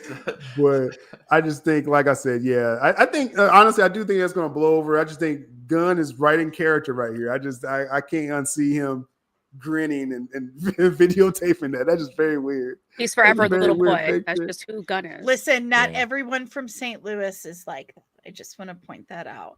Okay. That's deep. That's deep. Real quick, again, we are on X Twitter, of course. Support the stream by sharing it, liking it, commenting under it. for sure. YouTube as well. Smash the like. Make sure you still subscribe. We do the Big Wednesday show every week. We'll do some pop-up streams as we get past this holiday. I just been too busy, but and then we're on Danny's platforms, Carlos as well, and Speedy's even on Facebook over there.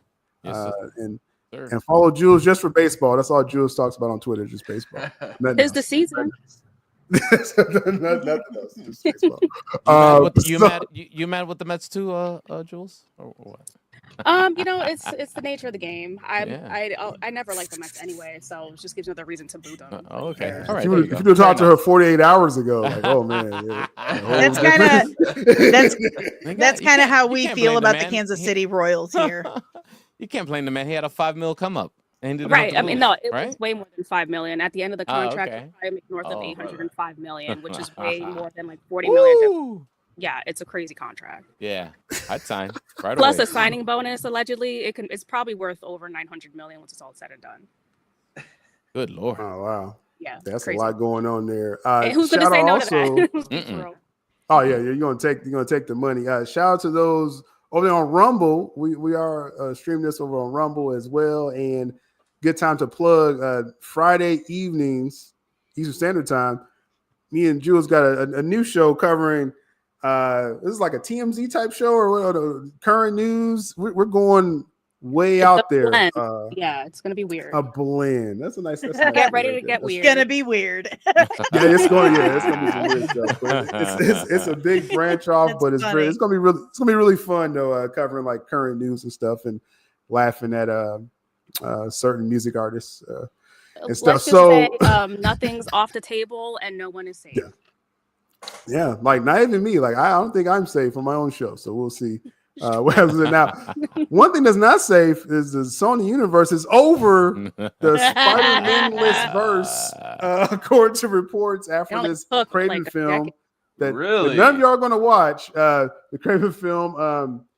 There are no reported developing films outside of the Spider-Verse animated films. Right, they got to finish that. The Spider-Man Noir, Nicolas Cage series, and of course the Tom Holland Spider-Man film. So all these spinoffs are done. Oh shit! Wait, weren't they filming Spider-Man Noir? They are. Yeah, they're still doing that. That's technically a Spider-Man, so yeah. So that's still in development. I love how Craven is barely visible in the background, kind of demonstrating how the movie. It's StreamYard. Like we've got like a blind spot for that movie, so of course it would be half covered. I still can't believe it's coming out it comes out tomorrow. Because we keep forgetting. This week, Craven comes out, and we have someone on the panel that has an early reaction. Speedy went undercover. This cover's blown now. He saw. He saw. So let us know what are we expecting? Are they cooking? Is this the last dance? Cooking? It's maybe microwaving. Yeah, definitely. Like if you're super hungry and you open the fridge and you're like, oh my god, 2 week old turkey after Thanksgiving. You're hungry. 2 Sure. weeks, dang. Go the other way. So my initial reaction was, it's not bad. It's not as bad as Morbius or Venom 2. Someone pinch Speedy. Someone pinch him. Make sure it's probably. Is that a cry for help? It's probably not as good as Venom 3, but some ways better than Venom 3, and in some ways not so good as Venom 3. And that's about it. I find the Kraven the Hunter character so freaking uninteresting. And that's not a well, and they changed him. Yeah, they changed him substantially for this film. The only reason why he's an interesting Spider-Man villain is because he loses his mind and buries him alive.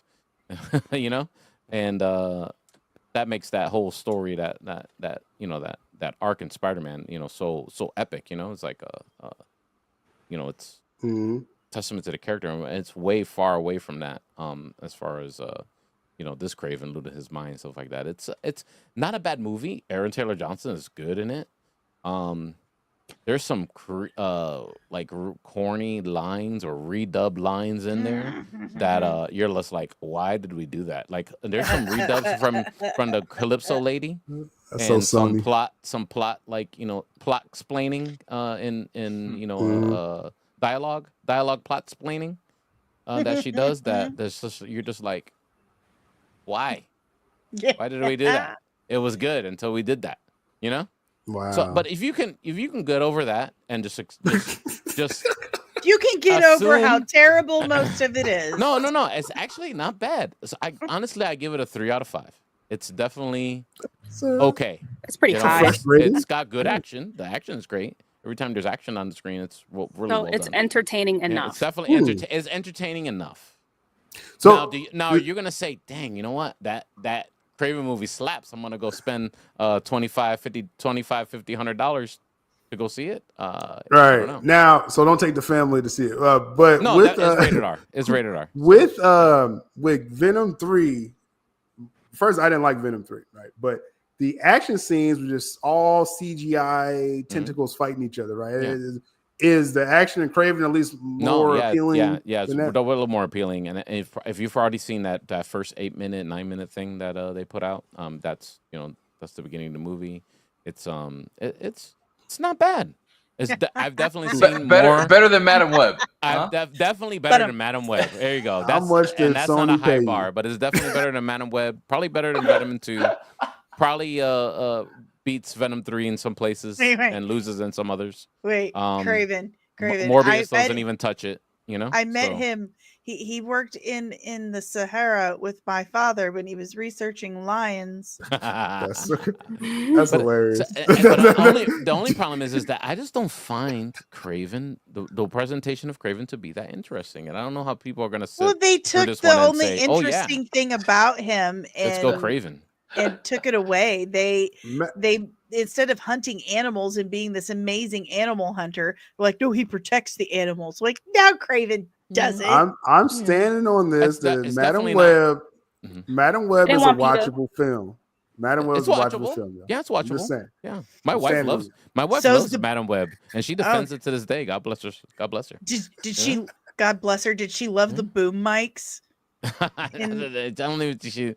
I was too busy looking at everything else. Yeah, I didn't see we're looking at all the other attributes. Okay, sorry. There we go. It's a Cassandra Webb story. Like, it is a quintessential origin story. He was in the rainforest with my mom while she was researching the spiders. Just saying. I'm just saying, man. Like, Madam Web is not that bad. I think, like I said, Venom 3, I did not like.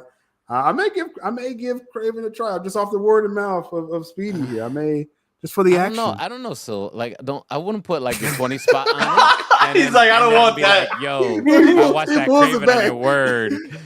Like it's how dare you? I liked it. It'll be matinee. Necessarily means that you're gonna like it, ladies and gentlemen. Okay, all right? It'll be a matinee screen. Let me make it clear. And I'm a little bit more positive towards stuff, unless it's Acolyte. I think we all agree how bad that was. Hard agree. So it's definitely not that. It's not atrocious. It's not atrocious at all. Like Speedy wants no credit from that. He wants no credit. He's just like, look, watch it at your own peril. But watch it at your own peril. Trust me. But it's not atrocious, at least in my eyes. I watched it. It's probably like 30 minutes too long. Okay, but we haven't compared it against Morbius. Oh, that's Morbius falls apart. It's definitely a better movie than Morbius. Definitely. Okay. Yeah. It's definitely a better movie than Green Lantern. It's definitely a better movie than I don't know. Horrible. So since Speedy's backtracking, that he liked the film, he actually doesn't like the film. I liked it enough. There you go. I liked it enough to give it my 3 out of 5. Your mileage Spider-Man-less-Verse is over, right? So the question to the panel is, what is your favorite Spider-Man-less-Verse film? Since it dies with Craven here. First Venom. Easy. First Venom? Yep. That's probably the only one that I watched. Dang. Danny, you watching any of these films? Yeah, I've watched all of them. What's your favorite one? Probably Venom. First, that's an easy answer. What about you, Carlos? I liked Venom, but I got to say my favorite part was probably the end of Morbius when we got to see him with Michael Keaton at the end. That's probably the only thing I liked about the whole entire thing. He's stranded in that universe. Like, it's like, Yeah. It's like what? Stranded in a dead franchise. He's just flying around there. Yeah. Funny. Yeah. Now, I wasn't a fan of the first Venom film. I guess I'm a rare person. I like the Carnage film. Let There Be You like the Carnage. Carnage film? Woody Tom Harrelson, I thought was great. Tom Hardy. I like the Venom- premise of it. but Venom then, 3 like, wasn't gobbledygook. bad, but it had some I had a blast moments with part that two. the third one wasn't bad, but it had some parts that left me like, what? Like when Tom Hardy, when Eddie Brock says, "We've been together a year now," and I was like, what? It's only been a year? The 3 movies equal a year? Are you high? That's crazy. You look like you've aged I 15 think they were. years. Yeah, watching the Venoms, I was just like, "Yo, Tom Hardy, you gotta go take a shower, bro." Like he just looked like dirty. just And, looked like I was like, "What's unkempt, going on?" Same yeah. shirt. Like, come on, bro. In the All first one, sweaty he and wasn't stuff. as greasy and gross looking. Yeah. The third one, I was like, I don't want to see his feet anymore. I don't want to see I'm his just feet. saying. And then when he grabs that chick's shoes at the end of the movie and I'm like, how big is this girl's feet? Like, how big are these girls? This is a young woman who left her tennis shoes at her desk, and Tom Hardy's like, I'll wear these. Like, how big are her feet? For the strays going at Morbius, Music City saying, you didn't like Matt Smith dancing. Like, you don't enjoy cinema if you didn't like the Matt Smith scene in Morbius. Just saying. I would say also say the Rhino thing. I don't know. It's okay. See, I heard mixed things. Some people saying they like the Rhino. Somebody for so him you to don't- fight. Okay. I didn't dislike it, but I don't know. I didn't. It's not comic accurate at all. I'll tell you that. There you go. Well, yeah, I'm not expecting that from Sony. What No, source yeah. material? Sony's like, oh, this was material. Get this out of here. Yeah. Comics. not in here, buddy. And- Not in this office. And there's a certain spider moment that you might be like, "Oh God, this is what we did."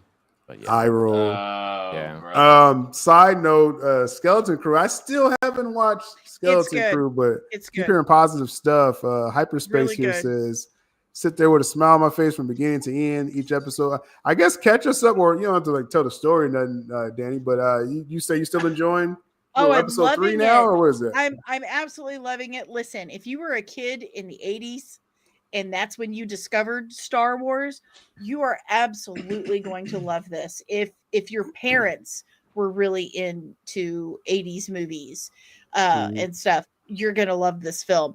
There are the music alone is very Amblin Entertainment, very old Star Wars. In fact, the third episode, there were some musical notes that reminded me of the Goonies when Mikey talks about One-Eyed Willie. Like anytime he talks about One-Eyed Willie, you hear those notes that sting. They had something very similar in this one. Jude Law is absolutely killing it. This is the best thing Star Wars has put out on streaming since probably the first season of Mandalorian. Wow. It's First? very good. It's very good. And I was talking to someone on my Twitter, like, I think it might be my favorite Star Wars show right now. And he said, I know, me too. My adult brain keeps saying, but Mandalorian. And the 8-year-old in me is like, but Skeleton Crew. It's really good. It's very fun. The kids are wonderful actors. It's charming, but it's definitely for adults too. I can't say enough good things about it. Yeah. Good time. It's a good time. Speedy, I know you're real intent on Star Wars stuff. Have you caught up with the show? I did. I watched it. I haven't watched the recent episode, but I'm enjoying it. I enjoyed the first 2 episodes, and I think I thought I wasn't going to. I was like, okay, Goonies in space, all right, Yeah. let's try it, all right. Yeah. But I think it harkens back to a lighter time of Star Wars. The Ewok adventure. Yes. There's there's even some Easter eggs for that. Yeah, I think there's room for that. Yeah, And I so- completely And agree. I understand So it's people who might fun? be like, no, that's not my cup of tea because trust me, the Ewok adventure got panned a lot. Yeah, it did. I don't care what they say. I still love it. Is it fun, like Danny? Yeah, I want to hear the word. It's fun. Oh, it's definitely fun. No, but there's good action. There's good action. You know, it's got practical aliens, practical effect aliens. So the puppets, lots of puppets. It really reminds you of the original trilogy. And Jude Law's character is very much a Han Solo character. I'm telling you, it's a good show. It's a really good show. Probably like a month ago, I think it was like a month ago, I put out the report they were developing a solo spinoff show of the Jude Law character. So, goody! Everyone seems to be liking this character, so I guess I'm assuming they're gonna go forward with that because they were developing that before the series came out. So, we'll see. We'll see what happens. And Skeleton Crew, I'll probably watch it eventually. I'm very pleasantly surprised because I did not hear good things from the production crew of Skeleton Crew a couple years ago when they first started production on it. But it like Filoni was having a meltdown on set. Filoni was freaking out, throwing chairs, complaining about George Lucas. Like he got into a fight with George Lucas.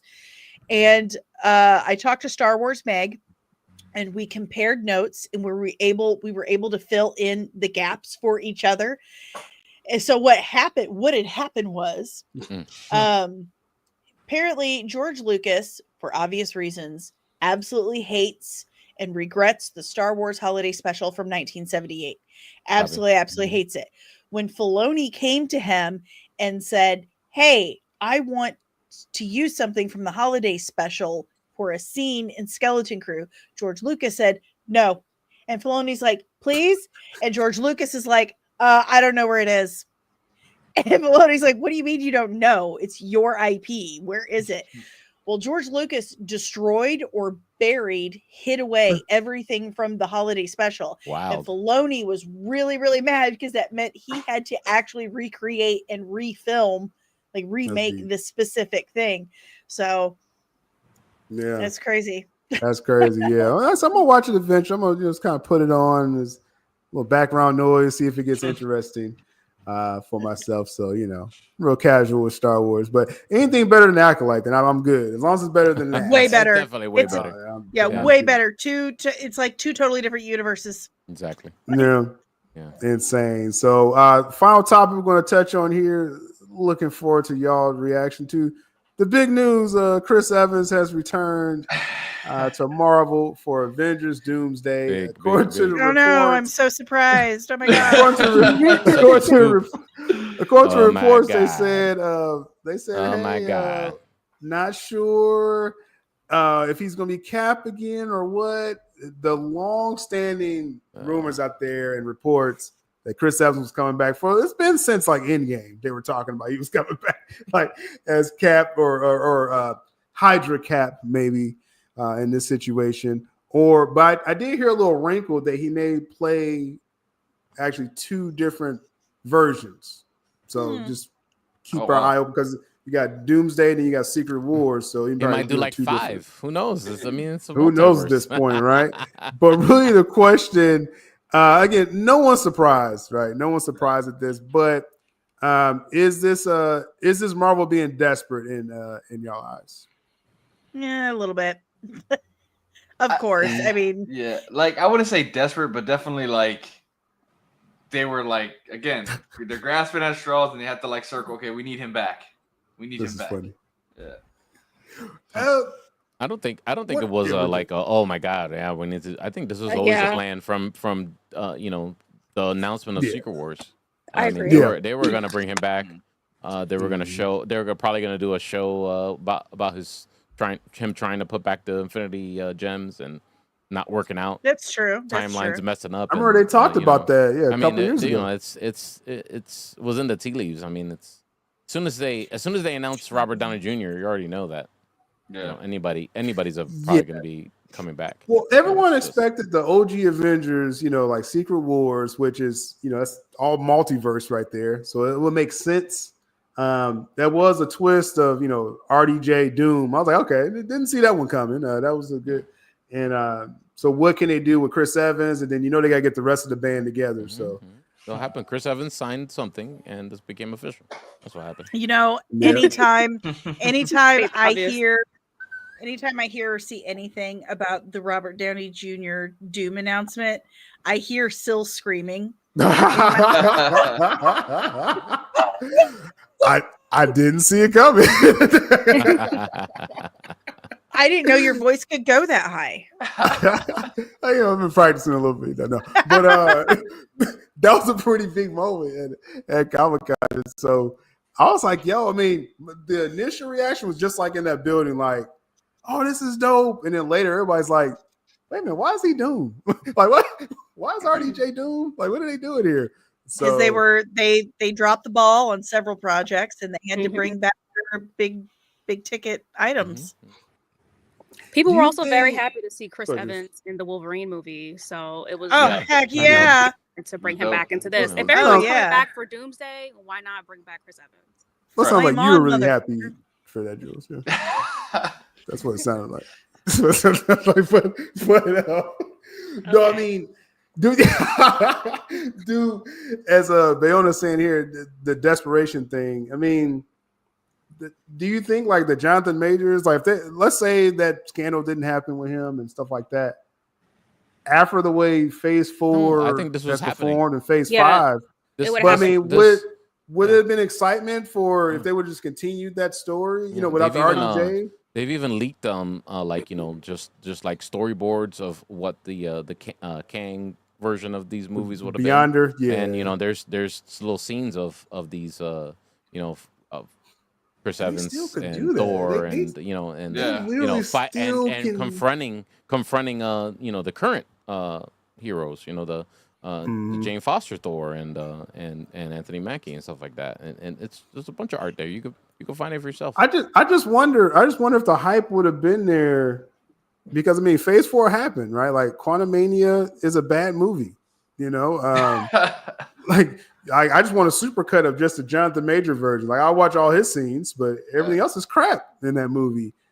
So it's like they probably had to do something big anyway, even if it would have kept Jonathan if the Jonathan Majors controversy didn't happen, that whole phase, those two phases were really poorly received. So this would have happened regardless. This all changed when they got the Russo brothers back. This all that's what I'm thinking. Got refocused again to this Robert Downey Jr. and the Doom thing and all that stuff, because they wanted to do the Secret Wars that they remember, and Doom is the the main person, the main catalyst for all that. Well, I mean, Doom is huge, especially in the comics and everything, and this is like the ultimate play. I mean, Secret Wars, you had to be expecting some kind of Doom, so it's like we should have known, it's going to do some form of Doom, but this is them shooting their shot. And OG Avengers, this is their last ride, because you're going to have to commit to that soft reboot. Actually, I had some. I'm going to do something on my Patreon soon. I got a little information about the plans for the X-Men. Oh, nice. Plans for Loki. These next couple of films is going to be interesting too. So we'll become a Patreon. Little as $1 a month. Links in the description. We'll talk more about that. But Secret Wars is big, and then again, it's a soft reboot. You know what I'm saying? After that, so we'll see. I saw a comment. I just have to. So W. Mirror heard that Anthony Mackie's pissed. Where'd you hear that report from? From those other guys. Same place. Same place. Heard about WB. I'm playing with him, but where'd you hear that from? But I mean, Anthony Mackie, he's pretty good friends with Chris Evans. Actually, Chris Evans, he wanted to kind of stay out of the spotlight as long as possible to let Sam Wilson do his thing, but the more this film, it's not him. It's not happening.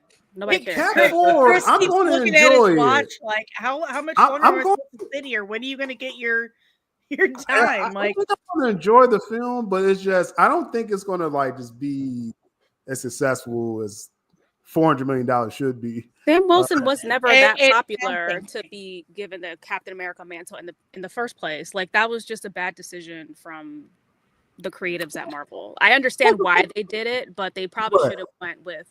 I don't know. You trying to take me to it. I wasn't gonna say what you thought I was gonna say, but what I'm saying is, I get when people will say, "Oh, it's in the comics," right? Because sometimes I use that, and people get mad when I say that. That's what Jules thought I was gonna say that, but no, it's not just about just doing what's in the comics.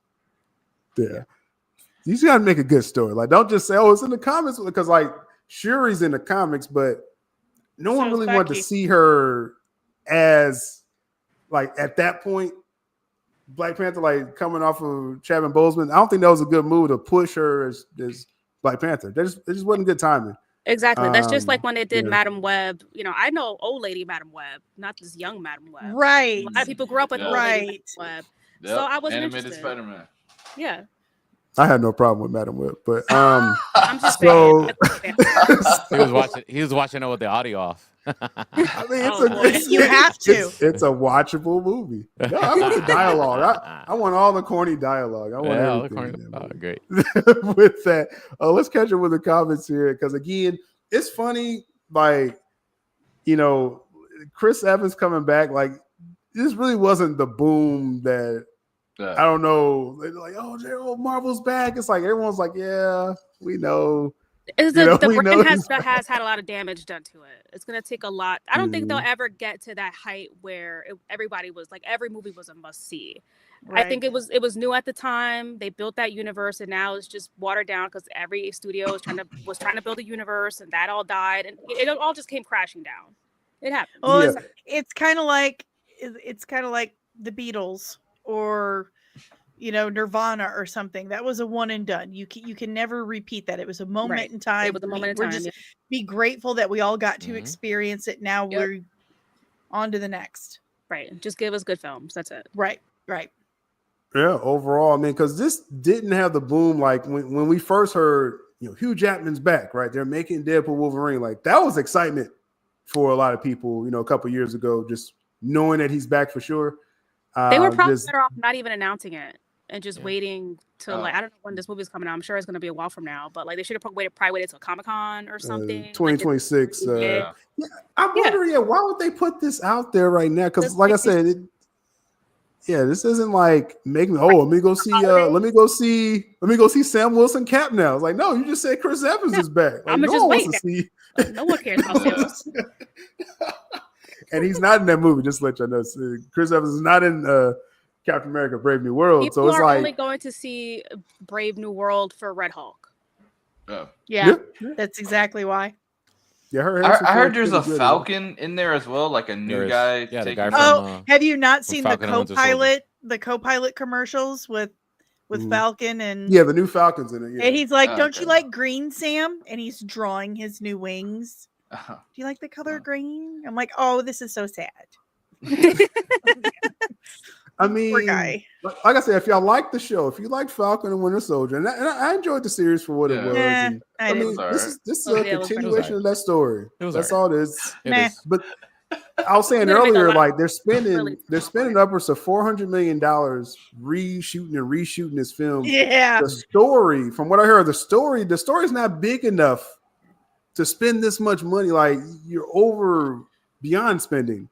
I got a question for y'all. Do y'all think they should have done just another season since it kind of is continuing the last season of Winter Soldier? No, we don't quite know what this movie is. We know what it is because it's been spoiled to death already. As far as like, you know, I definitely know what the film is. I mean, we don't know what, you know, how well it's going to be received. Personally, it's just it's just that's why I can't gauge. It's like a Frankenstein of its original idea. Yeah, and that's why Anthony Mackie is pissed. Yeah, he's pissed because this movie has no buzz. Right? He's probably bleeding from his eyeballs. He's like, come on, man. Chris is going to be back in like 5 minutes. Can you please put me out there? Yeah, that is kind of crazy. Like he's still getting his movie out, and we already hearing Chris Evans is back. Like, I know. I just want to give him a hug. I'm sorry, Anthony. Here. Maybe they think that people will go see it thinking that Chris Evans is going to be in that Captain America movie. Like that'd be dirty. No, that would not be right. That would that'd be a lawsuit. Deadline and Hollywood Reporter are pretty, controlled by the companies with the information that they. Oh yeah, they wanted this out there. They definitely wanted that. but it's just the why. I don't know. I don't see any benefit. This could have been, like I said, a nice surprise 2 years from now. Avengers Doomsday. I mean, us that didn't know. I think they Imagine a were theater. I think they were hoping for the same reaction that we all had when RDJ was announced and Syl was screaming like a little girl that he was going to be Doom. I think that would be a major miscalculation on their point because SDCC is an environment in of its own. You have all the fanboys in one location. Of course, that's going to be super hyped. RDJ was there. They had some footage. Like, it was just, you had to be there. You had to be there type of moment. Going on Twitter and seeing, a post, Chris Evans in the Doomsday movie, like, oh shit, okay, cool. All right, moving on. What's next? The buzz was not going to be there. Right. Yeah. Plus, we've already seen him. Deadpool Wolverine. Yeah.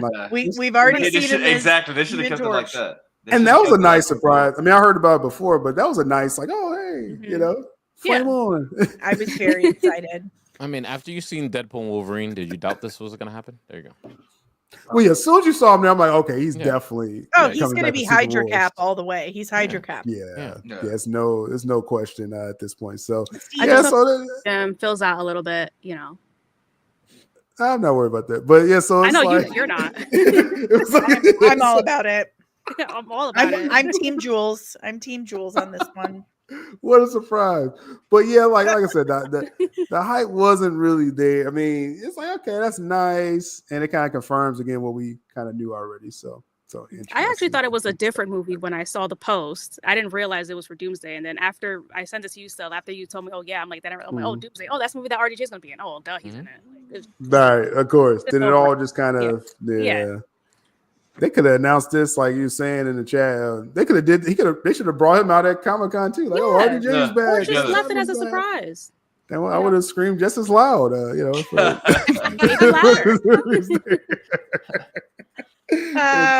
lives in my head rent free. Do you think they're gonna set up Mackie versus Evans in the Doomsday? Oh, that would be dope. They probably that would be cool, like a Hydra cap. Yeah, absolutely. Yeah. I think it's gonna be literally evil versions of the Avengers we know versus the new versions. Just the new boring Avengers. I have heard. The new boring Avengers, I have heard that probably she's gonna murk some back, of them. Maria. Yeah, the I've whole. Heard that this is true. All of them coming back. All of them. And her and Yelena will face off. That would be dope. Yeah, I like that. Would be dope if they do that. But again, like they're coming back not as like she's not coming back as just straight up, Black Widow. It's gonna be some kind of different version. But like I said, with Chris Evans, I think he's playing like the two different versions or something.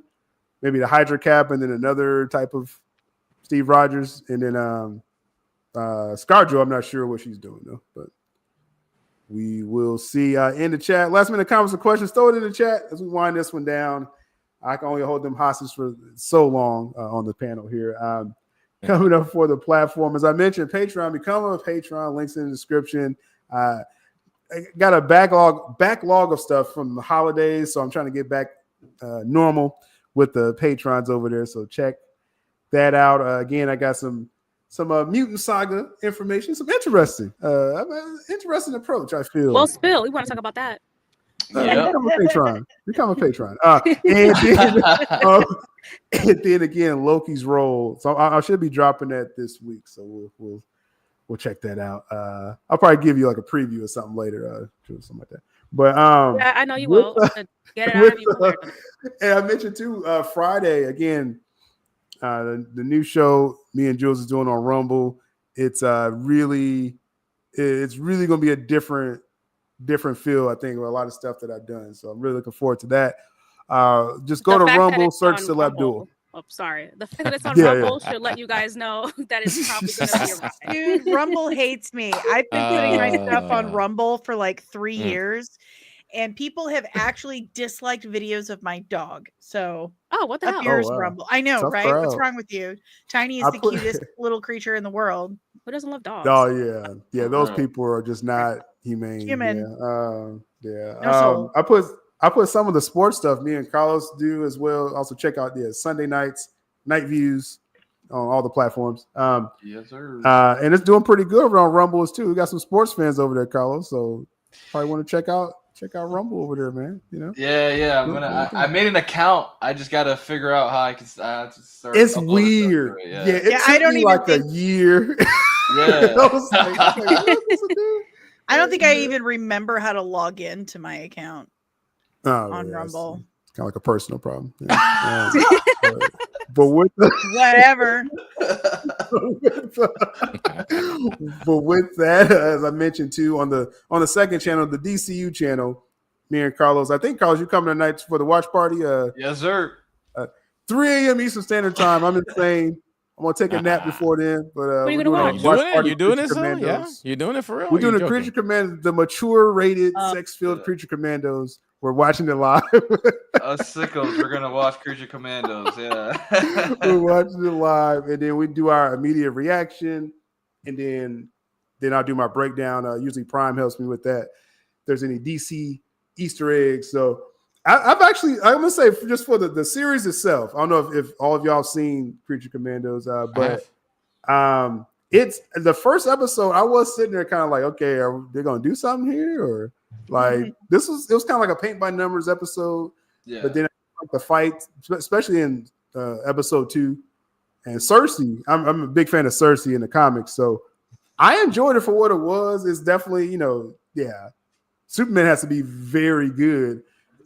But I know Carlos, you've seen it. Anyone else? Have y'all seen Creature Commandos? I know Jules has it. I've seen it. I just think it's interesting that the Suicide Squad now is DCU canon. But do you like it? No, I like it. I like it. I mean, are you I liked surprised? it. We knew Yeah. that was I'm not surprised, Okay. but I just think it's like That- kind of self-gratifying in a way. That was I give James first Gunn minute- that. The first minute of the first episode, Yeah. Gunn's like, okay, Suicide Squad's canon, Peacemaker's canon. Let's go. Let's go.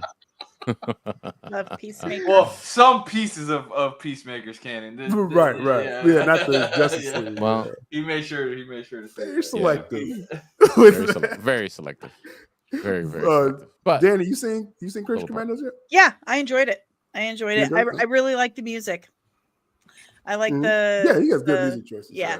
Oh yeah, always totally in line. And I don't know if it's because we're both from the exact same neighborhood from the exact same time that kind You of and Gunn. yeah. But his musical choices are always like, oh my god, yes, that reminds me of a fond memory of times be gone or whatever. long Oh past. yeah, like when this is stupid, but when Peacemaker sat to the piano, I automatically knew he was going to play Home Sweet Home by Motley Crue, and he starts playing it. I was like, oh my god, my dad used to play that at the piano. So I don't know. His musical choices are I liked it. I usually enjoyed like it. Yes, I just like being a DC Comics fan. And it I makes enjoy sense exploring to the me now. world. The It DC makes sense world. to me that this is the first project because this bridges what he was doing Yeah. to what Yeah. he's going. You know, That's literally. It I makes think that's literally what it was. perfect sense now why he's doing Creature Commandos. Mhm. Yeah. What Perfect. And like I I said, thought was pretty cool was and I think I know you and Prime touched on it, was how when they were introducing Cersei's, they mentioned how she had already pretty much went up against Superman Yeah. in Metropolis. I thought that was like huge. She had that. She had that Interesting. Metropolis mugshot. Yeah. Yeah. too. So Superman had to take her down, which I mean that's be an interesting fight. Cersei, magic base versus Superman. And she's a Wonder Woman villain, Right. so Yeah. pretty She has stoked to Yeah, about they showed some Amazons. It was a lot in there. Before all the sex and stuff, like it was a lot in the show. So Damn you, Gunn! and it wasn't upfront. It was implied. So yeah, give him that. Yeah. yeah. I was exactly. actually thinking like I like seeing it live action, Cersei's like powers and stuff. A good like comparison would kind of be like how Mysterio was in the Spider-Man movie. Yeah. Mm-hmm. Or I even think You can do like illusions. Yeah. the illusions and stuff. Yeah. but she was Interesting taking some haymakers though. Like she Yeah. it's probably because she's well, yeah, she's Amazonian, a right? witch. No, Yeah. she's an ancient witch. Okay. Yeah. No, but she feels like her, like Themyscira is her rightful territory, Yeah. but she was like Yes. evicted or something by the Okay, Amazon okay. or something like that. Mm. Yeah, but She was not nice. She was yeah, not nice. and She's it said definitely in the not. She's show. still not. It said in the show she wants to reclaim Themyscira. So it's like, is that like Paradise Lost, or is it, they're setting up that series, or you know what I mean? Maybe. So Fingers it's crossed. it's a lot of potential there. I mean, just for DC fans, but of course, like, you know, you gotta get past the Gunnisms, I guess, to do that. So we'll see. But I mentioned, like I said, the watch party and stuff like that later. What's coming up for you, Carl? Besides the watch party and whatever else you got going on. Yeah, I've been doing the Walking Dead Telltale game. So like tonight, I'm just hitting up season 2.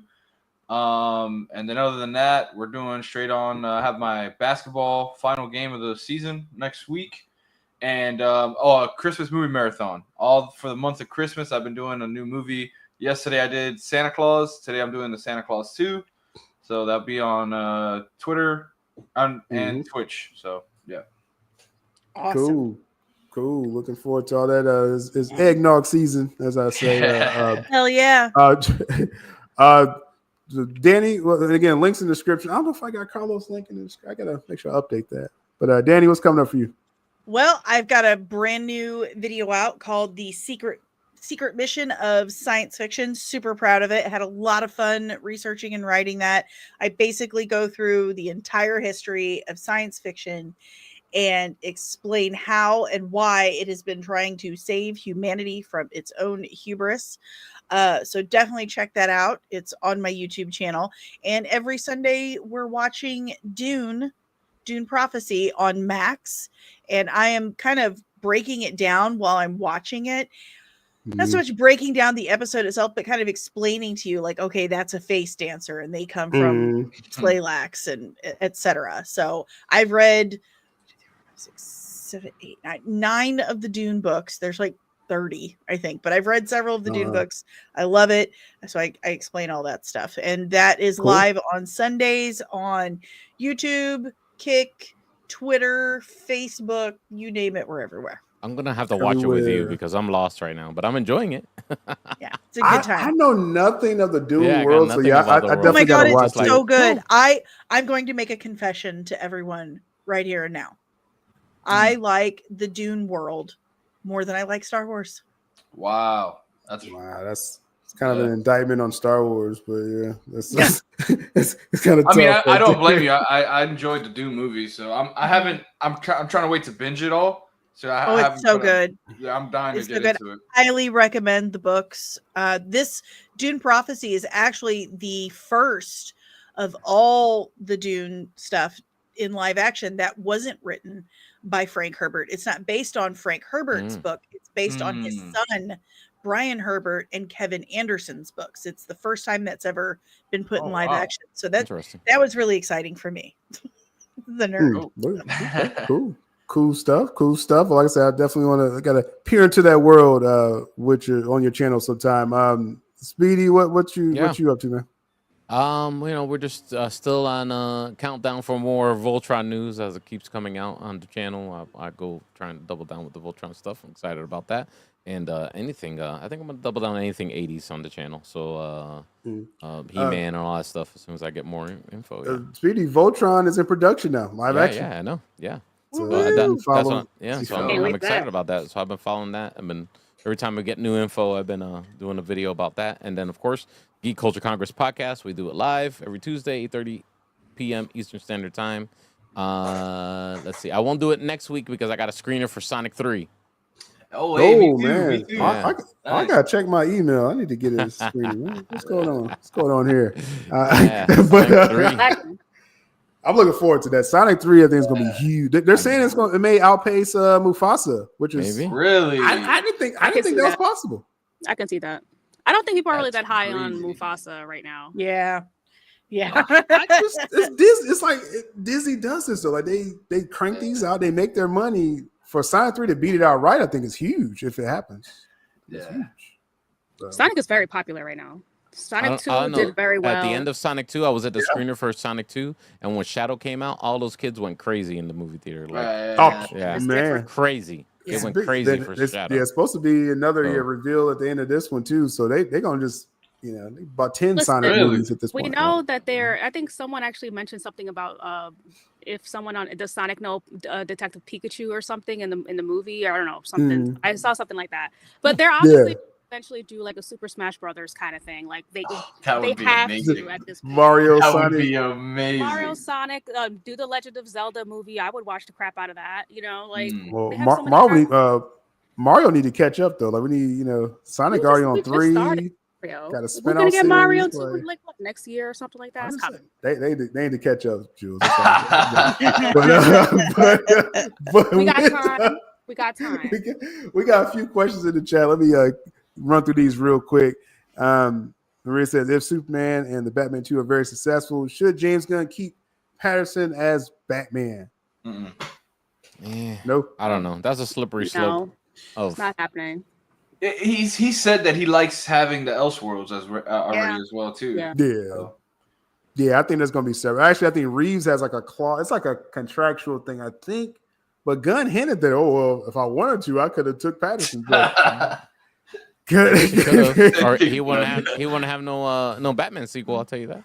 That would have been probably a bad move, I think, if he probably absorbed it. We got Fernando with the Sony universe being discontinued. How will they keep the rights to Spider-Man? Well, just by putting out the Spider-Man films, like they still own the rights to Spider-Man, and they got the animated one. They're just writing Disney's stuff every 4 years or something. Yeah, they got to put out, and they're not going to sell the rights. Like I know people are like, well, maybe they could sell it to Marvel and Feige, and I don't even think they actually have to come out with the movie. Sony's holding on to that ace. Tell you that. That's money. That's like a lottery ticket. Like they keep cashing in. They don't have to do anything. Just let Disney another billion. All right. Exactly. Exactly. So yeah, that's not going to like real estate for sure. Exactly. A best Christmas movie. Polar Express. Oh, that's Polar Express. Die Hard. Die Hard all the way. A Christmas story. You'll shoot your eye out, kid. Yeah, but hold on, let me duck. What's wrong with Polar Express, Jules? Damn, let me duck. How old are you, Carlos? How old are you? I'm 29. I'm 29. Oh, he wouldn't know the Christmas story thing then. Y'all just pelting him with rocks. I dated myself. No, so the Polar Express movie has like a lot of it gets a lot of crap online for like the soulless eyes and just overall creepy. Uncanny Valley. Yeah, the Uncanny Valley movie. Yeah. I'm a sucker for the classic Grinch. There you go. Classic Grinch. Yeah, Grinch. Yeah. I would probably all y'all said Die Hard. Die Hard. The only right answer is Batman Returns. Yeah, Batman Returns is a Christmas film. Batman Returns was it's the best Christmas film ever. Yeah. Batman Returns capped off the Tim Burton Batman universe. The captain for Polar Express, I couldn't believe that. Look at your Tom Hanks. Polar Express. Dang. Like, how dare you? Let's see, we got one more. Which one I'm gonna pick here? We'll go with this one. Fernando with the box office disaster. Hold on, man. Red one. We can't have no $7 Wasn't he just saying that was we gotta do research now. We gotta fact check that. Where you hear this from, Fernando? Wasn't The Rock just acting like he did so well with that and some other movie he's out with at the same time or something like that? The Rock's always winning, Jules. That's all. I mean, I enjoyed it did 150 million, right? That's what I'm it got over 100, about 150 million worldwide, and then it's going to be on Amazon streaming, and they really want to use it to kind of boost the streaming, but because they fronted The Rock all the money for his films, so they want to recoup with streaming. He's good either way. You got his money. Oh yeah, he's good. And to answer as far as his career, the Rock's good. He's been in talks with Marvel, so keep more than $200 million. Open potential apocalypse. He's gonna play a Marvel. He's gonna play Apocalypse. Potentially. My goodness. That's been on the table, so we'll see with that. But as far as he has that deal with Disney, that first look deal with Disney, so they're gonna be cranking out stuff. Live action Moana, he's gonna be in that. That's gonna make money. And then he's doing that indie film, Smashing Machine. Oh yeah, making an Oscar for that. Yeah. So The Rock's good. We can't take this slander on my channel about The Rock. His people may get at me, but so he's just leaving DC behind. And he's just gonna go to Marvel. That's crazy. Oh yeah, I mean, that's they rejected him too, so it's like, He got his feelings hurt. I like that. We need community notes. I heard, you know. That's what the comments for. That's what the comments are for, guys. That's what I heard. You know, I heard from somewhere. I believe it. But anyway, we're gonna go on out of here because I gotta get my nap in before Creature Commandos comes out tonight. So Old man Sil.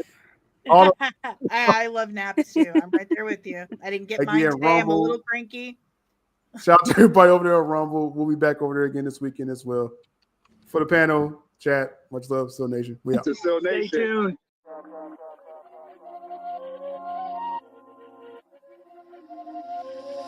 Sylabdul ink to speak true as he bring the news. Coffee talk, stay brew, kick back, get real comfortable. Here to stay, no on delay, make sure I be's informed. On the road, on the go, playing ball on that pavement floor. It's the lifestyle right now, make sure you like, comment, subscribe. Guaranteed all week's going to always be on time. That's my word, y'all heard from Il Divino Vega's mouth. What's the worth much more than what these networks talk about?